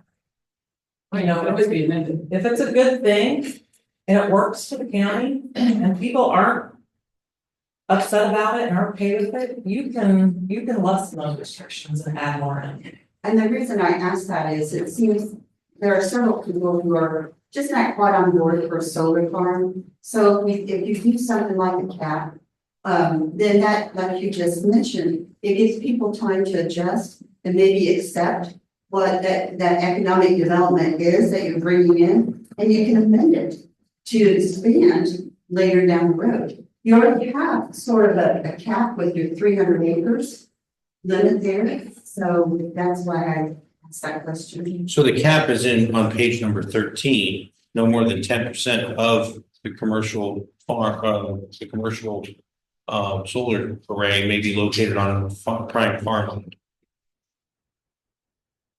So 300 acres, 30, hold on, let me get my toes out. 30 acres can be on prime farmland. So your cap is somewhat in there, but I believe you're asking about a total cap. Total cap. So we can't have more than X number of acres on County cap. No, the county cap. The Yeah. parameters of the county. So glad you asked that question. Is there a cap? The cap is 10%? No more than the I didn't see that. page 13. How I understand this is that it's that project Acme can't have more than 10% on prime farm. Oh, an individual project can't? Yes. Roger. I really think that even as a first reading, this should be sent to a lawyer that understands CSCS. It's a lawyer reading this paragraph right here, and I'm putting my federal hat back on for my contracting days with federal government. There are so many holes in that one paragraph here. What constitutes farmland? Who's going to dedicate it? It says here a letter from a qualified source stating that no more than 5% blah blah blah. That is a lawyer's dream. A qualified source could be me going to Mr. McKee, and he has interest in that. He's been farming for 20 years. He just turned to a qualified source. We need to be very detailed on how we write these and what we're putting in. You know, qualified sources, in my present opinion. You know, he's gonna make $10,000 off this, he just turned to a qualified source. So we need to be very careful with the reading, the way this reads, and then the property value guarantee agreements. I'm not sure if we are walking a fine line on legalities on those. So again, I really think honestly, we need to send this to a lawyer to write CSCSs, let them chop it up and send it back to us and say, okay, now you have something to start reviewing and reading off of. Because there's a lot of gaps in there. Oh, that's why I've got written down here. So if I hear correctly, I mean, we're not having a council meeting, but we have, so if I understand correctly, we are okay to spend money on a specialized review to make sure that I'm not seeing, I don't think anybody thinks I'm balking at it, but you're not seeing any balking at me on that. I think we're spurring these. I got the blue ink, not the red ink that Kelly asked for. I'm not bleeding red, I'm bleeding blue on the paper. Yeah, my opinion is if we're gonna move forward with this, we have to have a competent lawyer review it. It'll be money well spent before we triple all over ourselves with some little sentences that you don't think much when you're reading until you really get to the lawyer that says, you said qualified source, he is a qualified source. What constitutes a qualified source? There's no description of who that person is. It's not a PE, it's not a certified soil scientist, it's not, there's no requirements other than qualified source. Yep. Yeah, I think it's getting a little out of order, in my opinion. This is just strictly my opinion. But taking this document before you go any further and giving it to an attorney that deals with CSES permitting and or renewable energies, let them look at it before you decide, well, maybe it needs to have this and this and this in it. Or how about we change that and that and that? He can look at this, or she can look at this and say, here's what I recommend. And it's almost like putting the cart before the horse kind of thing. What is the county looking for? Because I've bounced off of a person I know that specializes in as a lawyer. They're a lawyer, not in CSES type of things.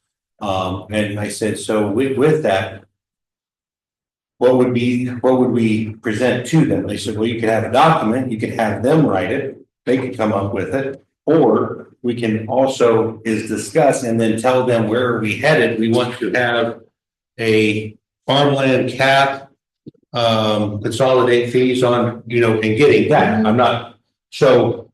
So if you do present it to an attorney that deals with CSESs, and you give them your ideas and thoughts, And then they make sure that that is. who wrote this? So this is a compilation from things of American Planning Association, Fulton County, Warren County, Madison County, that was put together in order to spur conversation in this setting. So then we can have input and start the process and prime the pump. So the county's getting representation on it. Okay. So, I mean, like it's voted out of American Planning Association, taken from Madison counties, for instance, has gone all the way to the Indiana Supreme Court and has been upheld. But that's not in disagreement of now, I think 3 people have said, and I would agree, but I'm not just trying to get away. I'm trying to facilitate that the county is represented as per Title 36.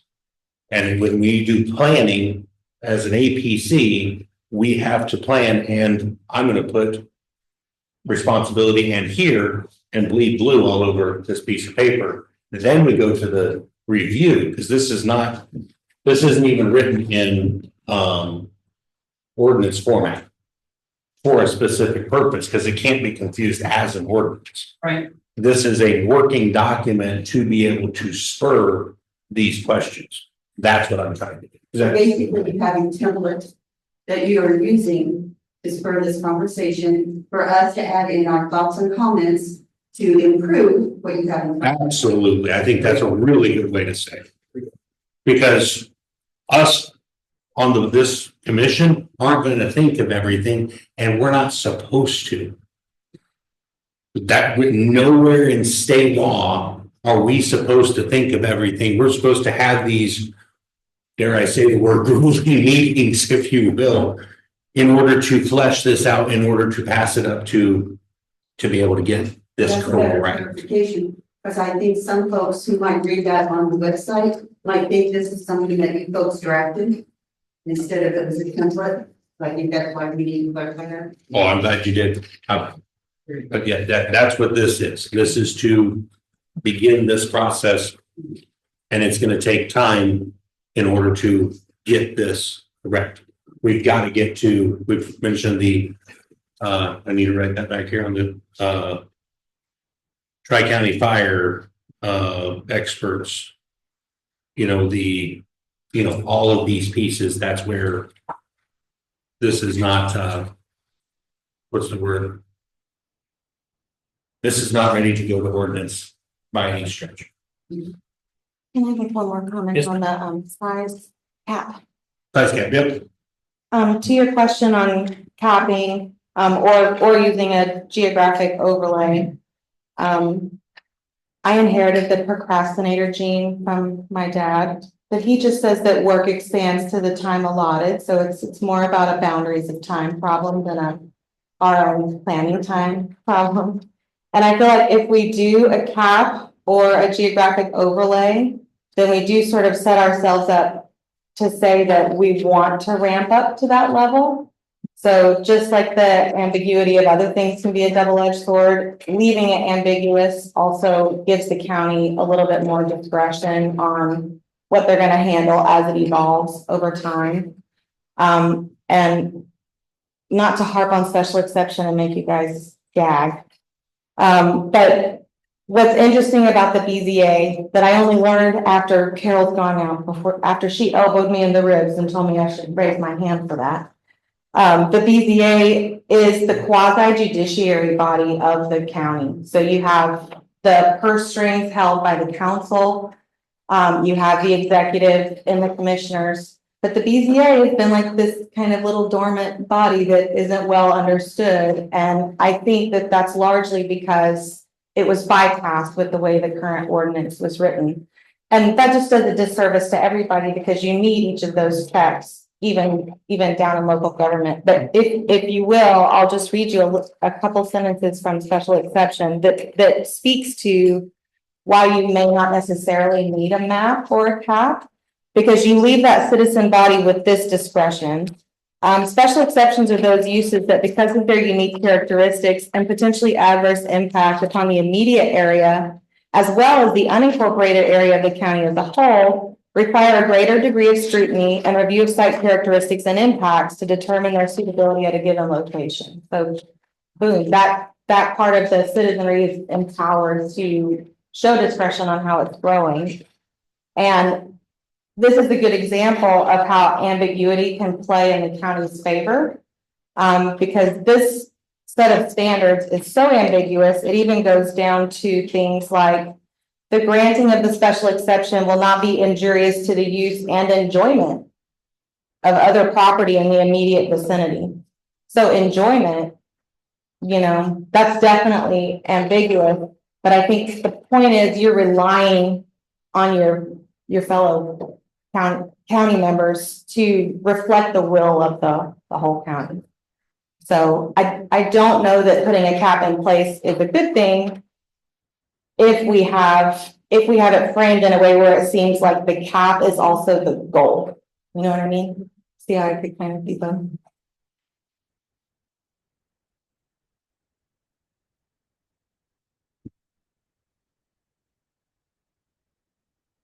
Property value guarantees. I believe that was brought up. Here's the section. It's more on page 14, begins on page 13. I believe there was a question on it. I don't remember. Somebody had a question. No, I just mentioned that, the lawyer should look at those just to make sure that we are within our limits. We're not crossing, that's all my comment was.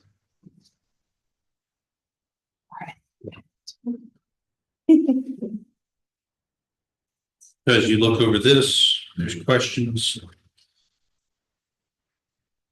There was a question about what kind of, I believe it's under 2, it's a surety bond as it's written here versus that's how it's written right now. Again, these can all be changed.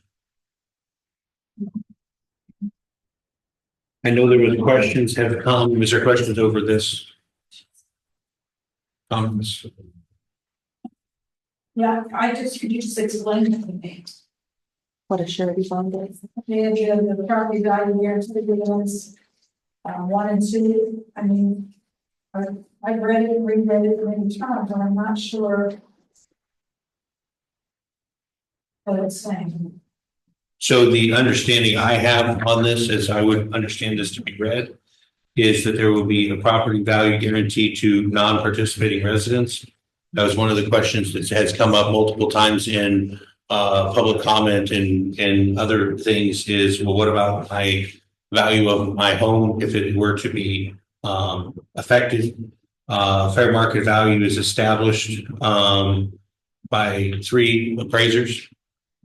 And then if it decreases, then the developer will pay the landowner the difference or buy the property at the fair market value. That's number 1. That says determined prior to construction, so the LCS. Well, what if the LCS goes in and 17 years later, I want to sell my property and now it's being affected by the property and now Okay. How do we word that? I didn't hear the question. So she said it was if the SES goes in 15 years later, you want to sell. If I want to sell my property now, It's based off of the property value. Yeah. So to use, I'm just using, so my brain can do math. In 2000, the SES went in, so then you got the 1999 value and you're wanting to sell in 2015. Yeah, so You have the 1999 value. Trying to think how to write that down. yeah. Well, I'm sure. Then I was trying to understand the surety bond down below, and I didn't know if that answered my question or not. I'm not sure. I understand that it provides, that's how they would pay. They have to have money on that, the surety bond. That's where the money comes from. They have to have that provided Oh, for number one. for number one, is how I understand. But again, that's where, in talking about property values, non-participating property values.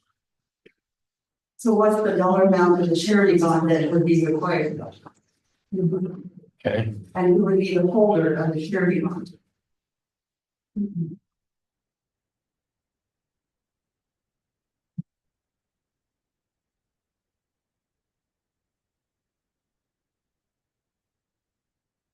I want to make sure I get this is Werner's question. I'm trying to think how to write that.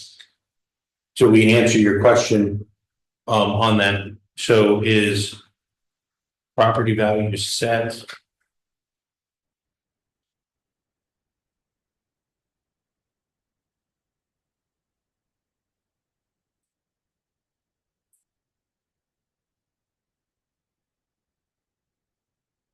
Okay. I think I got this. Was it full lifetime of the project? It's the question set what that is. For the full lifetime of the project.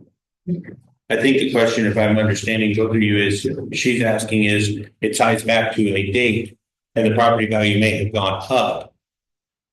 How do we make sure we word that? That's where the specialized legal review to make sure we write these things correctly on that. Yeah.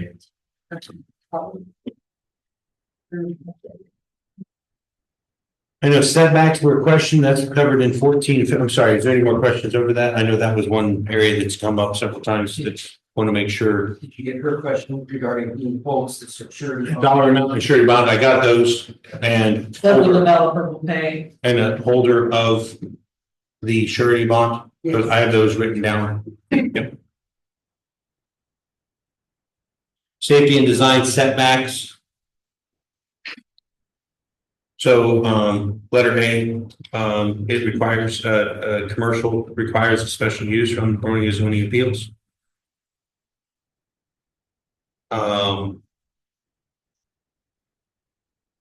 We don't have a high zone district on that. So in that's one of those things that we'll be looking at and working those. But the setbacks on that, I know those were questions that several people had talked about how far setbacks have to go. So as we begin the discussion, you know, here's numbers that are here, 400 from that, 528 from this. This is, you know, 10th of a mile. 10th of a mile from the property line of a non-participating. That's what's written here. That's not far. That's I think it was talking about the roads though. Or the property line. That's the adjoining road. 400 feet from any adjoining road and a 10th of a mile, 528 feet from the property line of a non-participating owner. So the second one needs to. So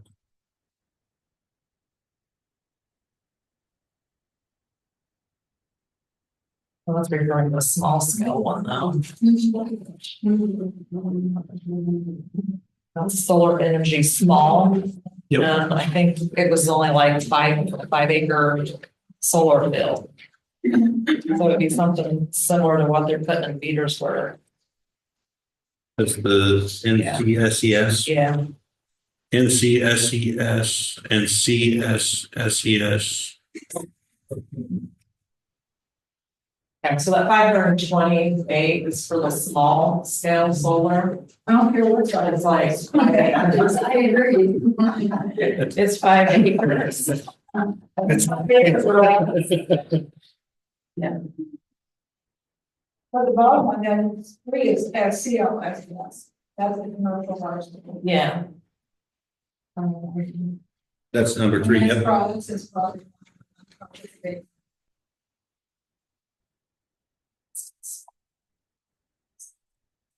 the tenth of a mile for the small and tenth of a mile. That's how it's written. That's have the discussion, begin the discussion. I think in the last one, Campbell and Roger put in 1,000 feet. I'm thinking more half a mile. I think half a mile. Just saying.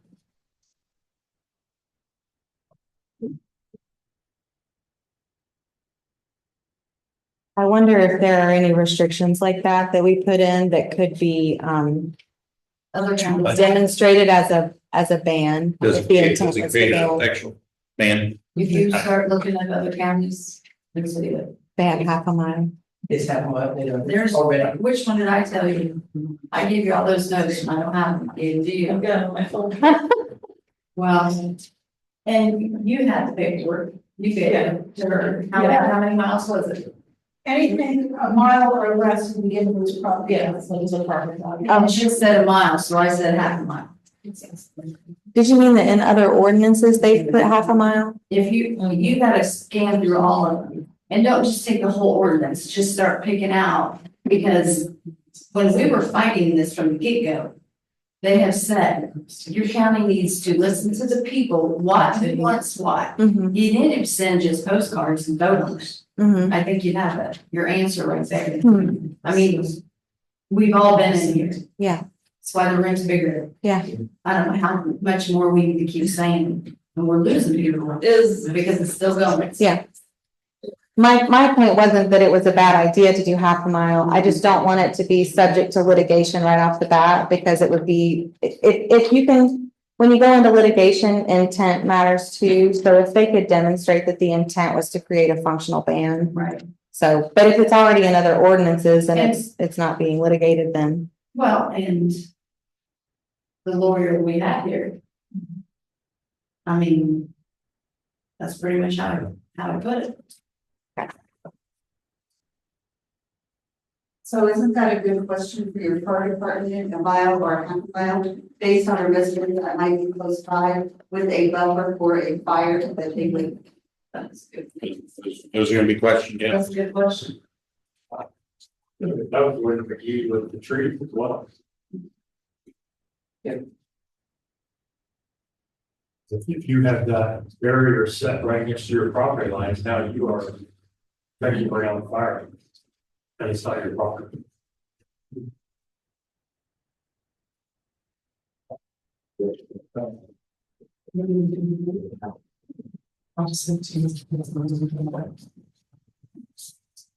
All right, we're to page number 15.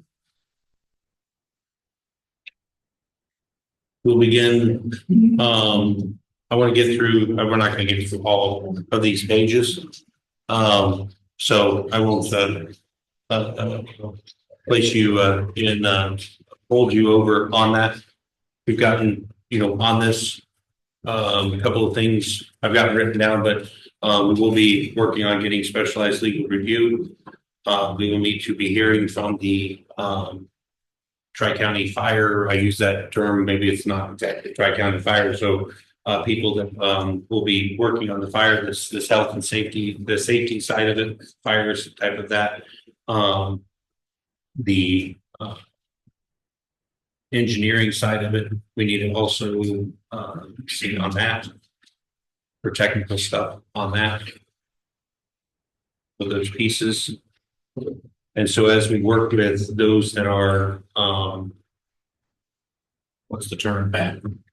Those that are in the expert field, telling them this is where we're headed as the county, and then they produce that which the county wants. We're looking for this, we're looking for that. That's the point of this. So we'll be taking copious notes on that. Make sure that we have all of these pieces on that.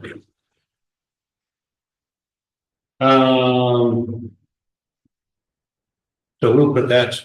We'll continue this. I would highly recommend you, those of us and all of us here, those that are watching later on as well, reading through these next pages. good starting point to be able to, on that.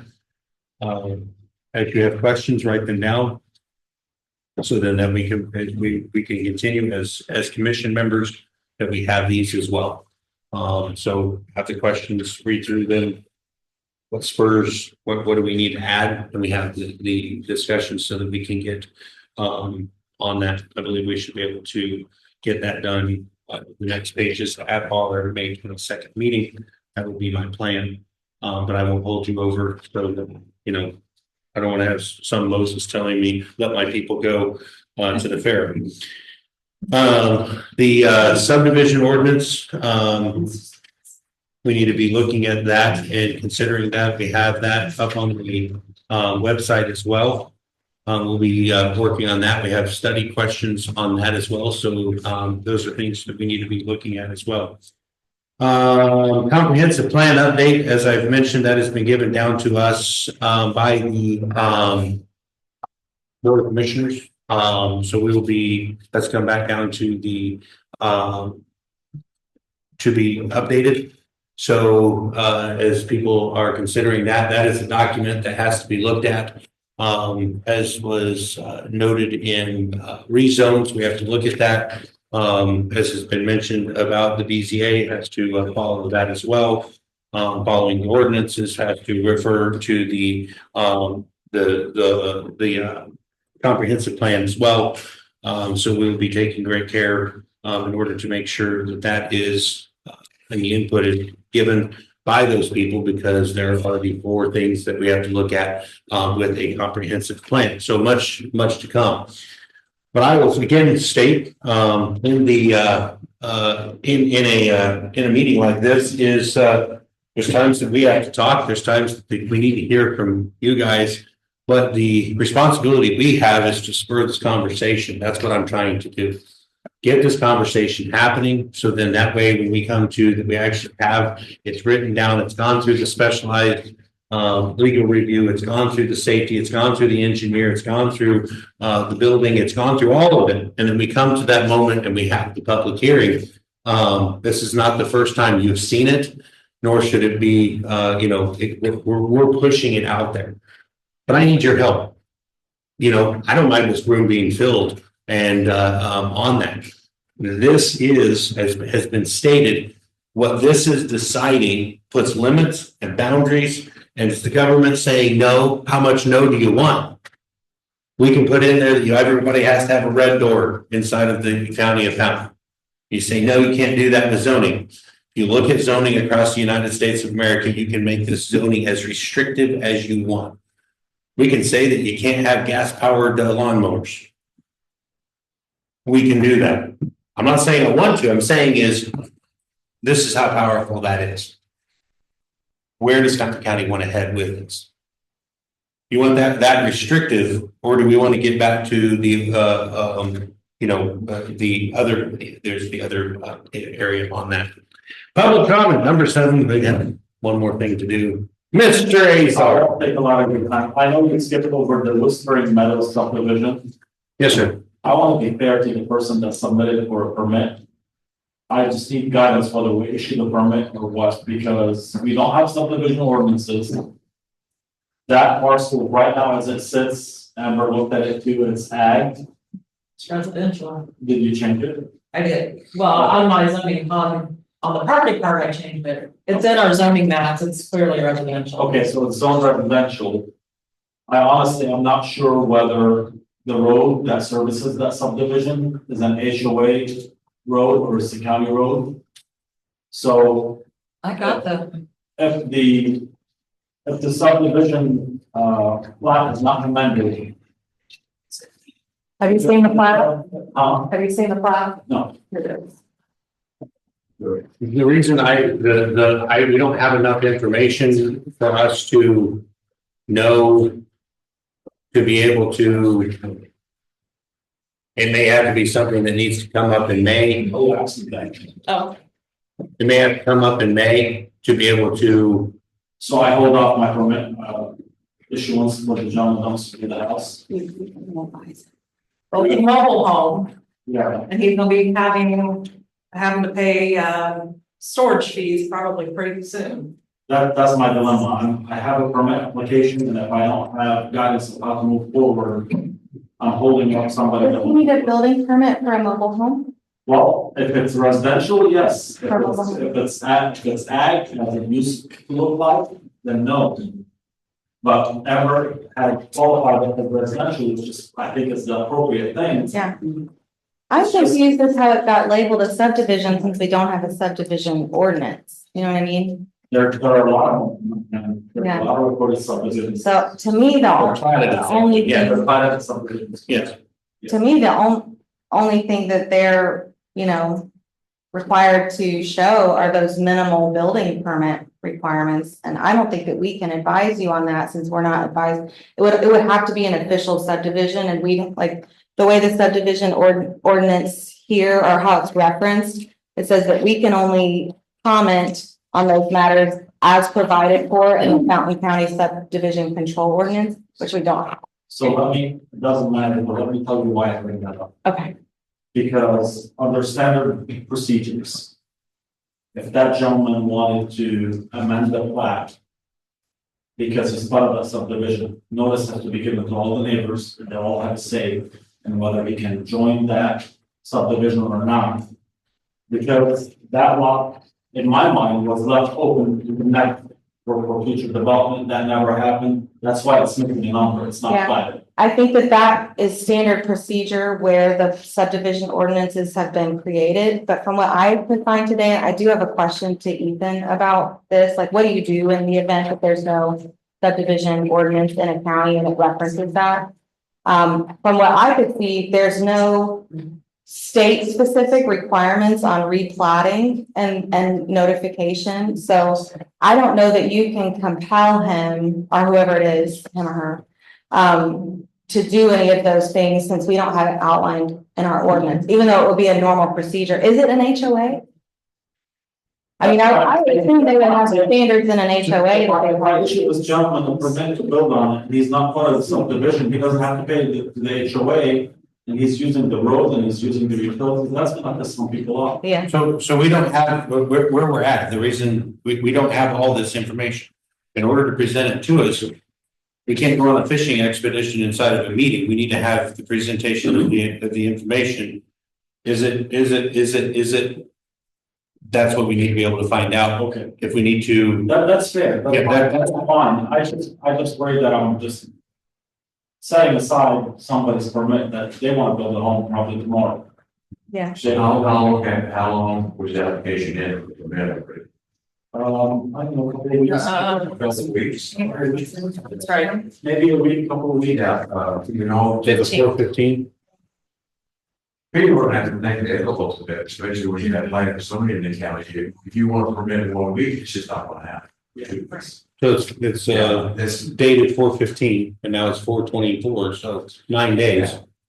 So, again, these are things like, it takes time and it takes money to flush this stuff out. Is there an HOA? What does the HOA, recorded HOA, requirements look like, Again, hey, if you tell me I don't have enough information to slow up until we get it, we can request that information and just not issue the permit. Yeah, I don't even think that you can ask them about the HOA without a subdivision ordinance to back it up, because it looks to me like, We need to wait It's till. I'm stuck in the loop then. well, it's here, it's just very limited compared to what standard procedure would be. So if you were to abide by what's here, we don't have any say on that until we finish our subdivision ordinance. So to me, it's strictly a regular building permit to you right now, and then you get to decide based on the information you have here. It's so limited. I have to make that decision. I don't know how you can, you're the zoning administrator. Yeah, I can't make That is that your decision. decision. You can't make that decision because if there's an HOA and I issue a permit, I just stop a lot of people because that gentleman does not have to pay for any repairs, any maintenance, anything. Yeah, well, I mean, if you want to cover it as liability and request, then you find out if it's an HOA, I think that would be prudent. Well, I can tell you, we Hold on. submitted Sure. another subdivision plat for the south side of that within just the last few days. So I'm sure there's a contact number, So what we have, probably need to contact them. we don't have enough information. Right. to be able to do this. We're on a fishing expedition. We don't do those in meetings. We can, if there's more, we don't have enough in order to make a discussion, nor can we, to make a decision tonight, excuse me. Because we're now in a work session, and so we don't have a quorum in order to be able to do that. But we can have more discussion on that. I'll go fishing. So I'll find out when we can find out. let's plan a phone call. What does tomorrow look like for you? I can take a phone call. Okay, let's plan a phone call so we can walk through that and be able to, because I hear your concerns, but it's not. You're talking boundaries you have, we're talking boundaries we have, which also comes to the point. Article 9, everyone, is not the only ordinance that we need to look at. We have other ordinances that we need to look at. We're compelling ourselves to make this happen. That's fine. So I'll start looking into this to see what we can select to give you better information. and we'll have a conversation tomorrow. So- I can tell you, Ethan was looking in to see if there was any certain Indiana code things that we need to be aware of on. So he is aware of it. Other public comment. Reach out to him. Do you have any other public comment this evening?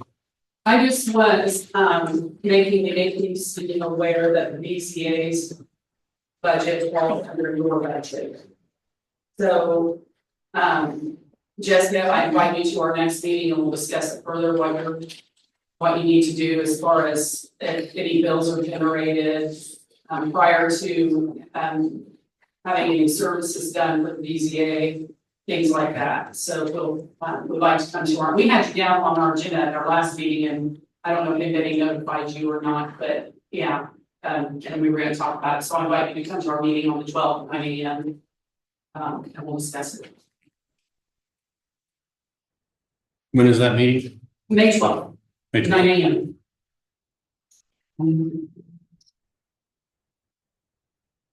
Other public comment? I got comments as far as, it references conspiracy theory. Anybody that's followed JFK knows where they came from.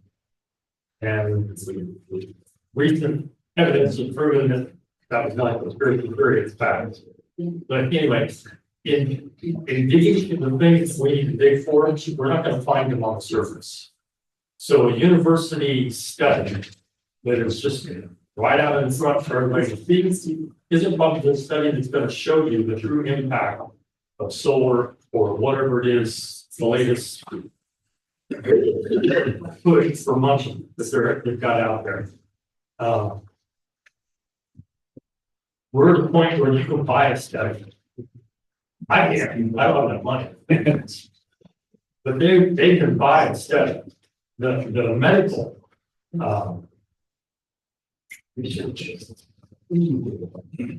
medical book, I think, and it can't into that plan.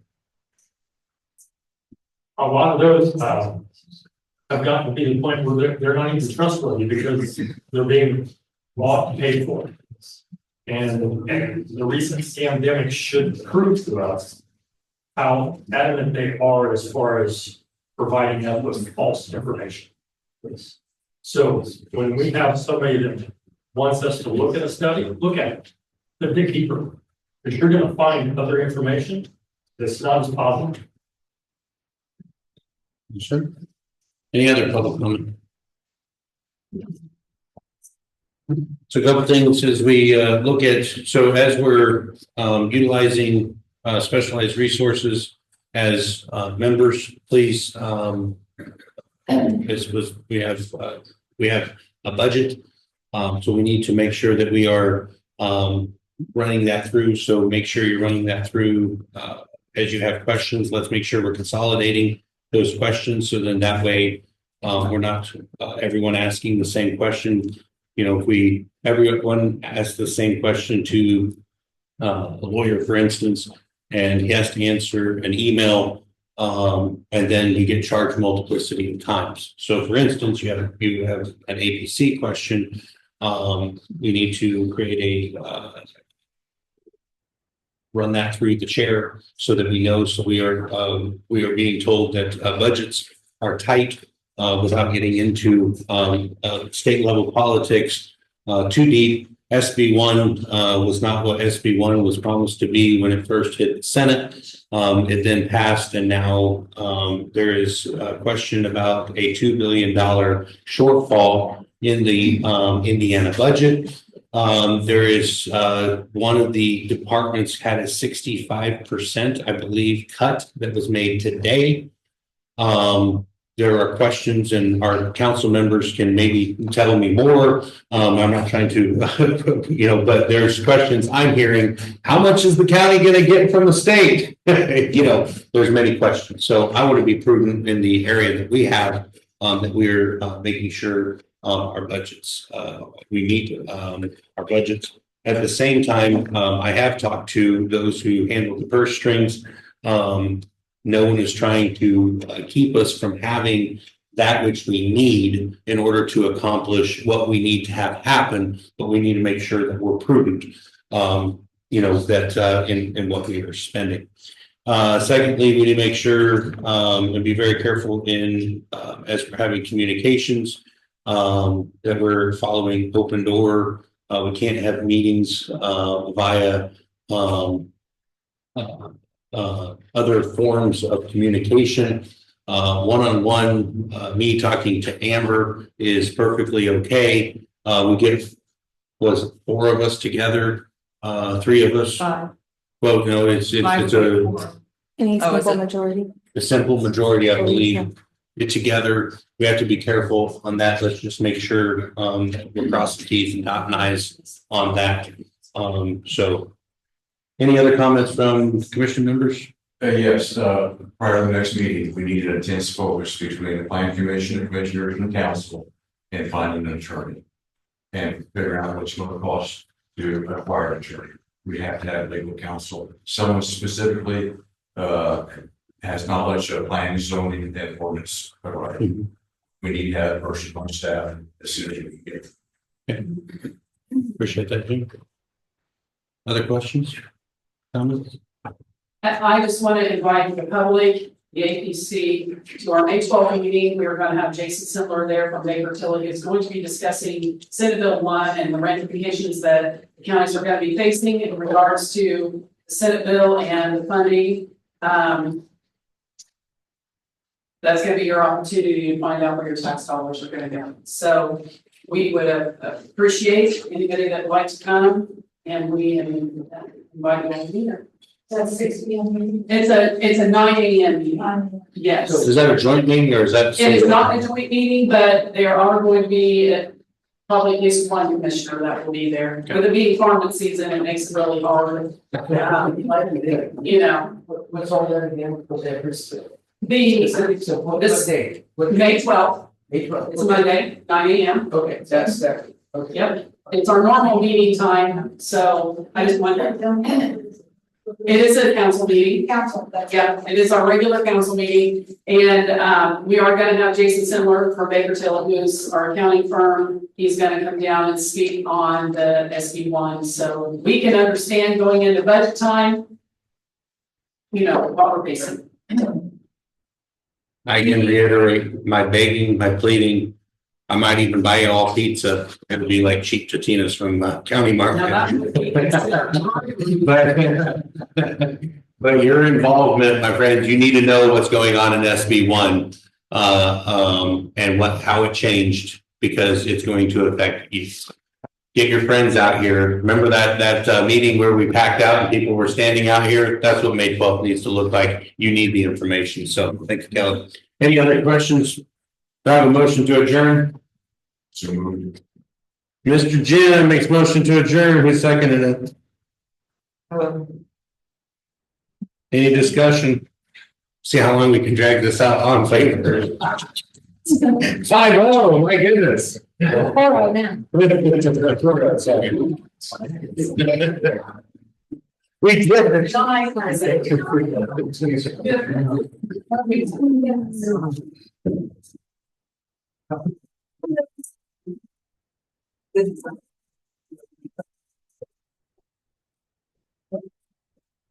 That's still the thing. Well, Thank you, sir. And that's the billing project that I need. You want to have that nice little site video. Scott. Can you? So do I need to sign this? I didn't know whether you could send me the on an email or something, or if that's exactly what actual language. Yeah, I can, well, here, that was the permit. Okay. This is the permit. There's the drawing. Quick claim deed. Yeah, I can send it to you. This is the subdivision where it's at. Okay, that'd be great. That's Bent Tree Lane. It's up in Douglas. It's under Roberts. Yeah, okay, so. Yeah. Yeah, it's up in that area. Yeah. But I don't remember. I don't know. So I've got a question. Can I come in Try it one more time. Monday? Or do I need to come in before? No, it's fine. Okay. Fine. You just have a question on it? Yes. Okay. Oh, I can see it. Yes. Did It she? includes a storage for the it was never approved for participant. Well, that's what I was asking. That's what I had the question for. Yeah, that's the question I have. Corey Crawford said he doesn't ask him to do it. I understand that. That's where. So, That's the stuff. yeah, but I'm really question. I can't spend money. I get it. I need to talk to people. Yeah. All right. Yeah. And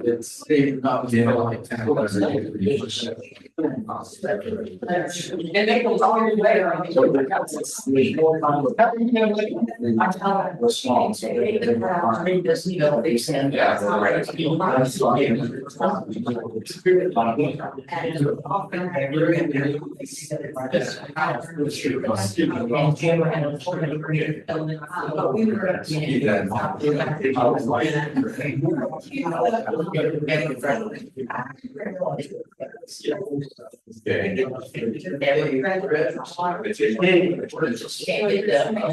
Okay.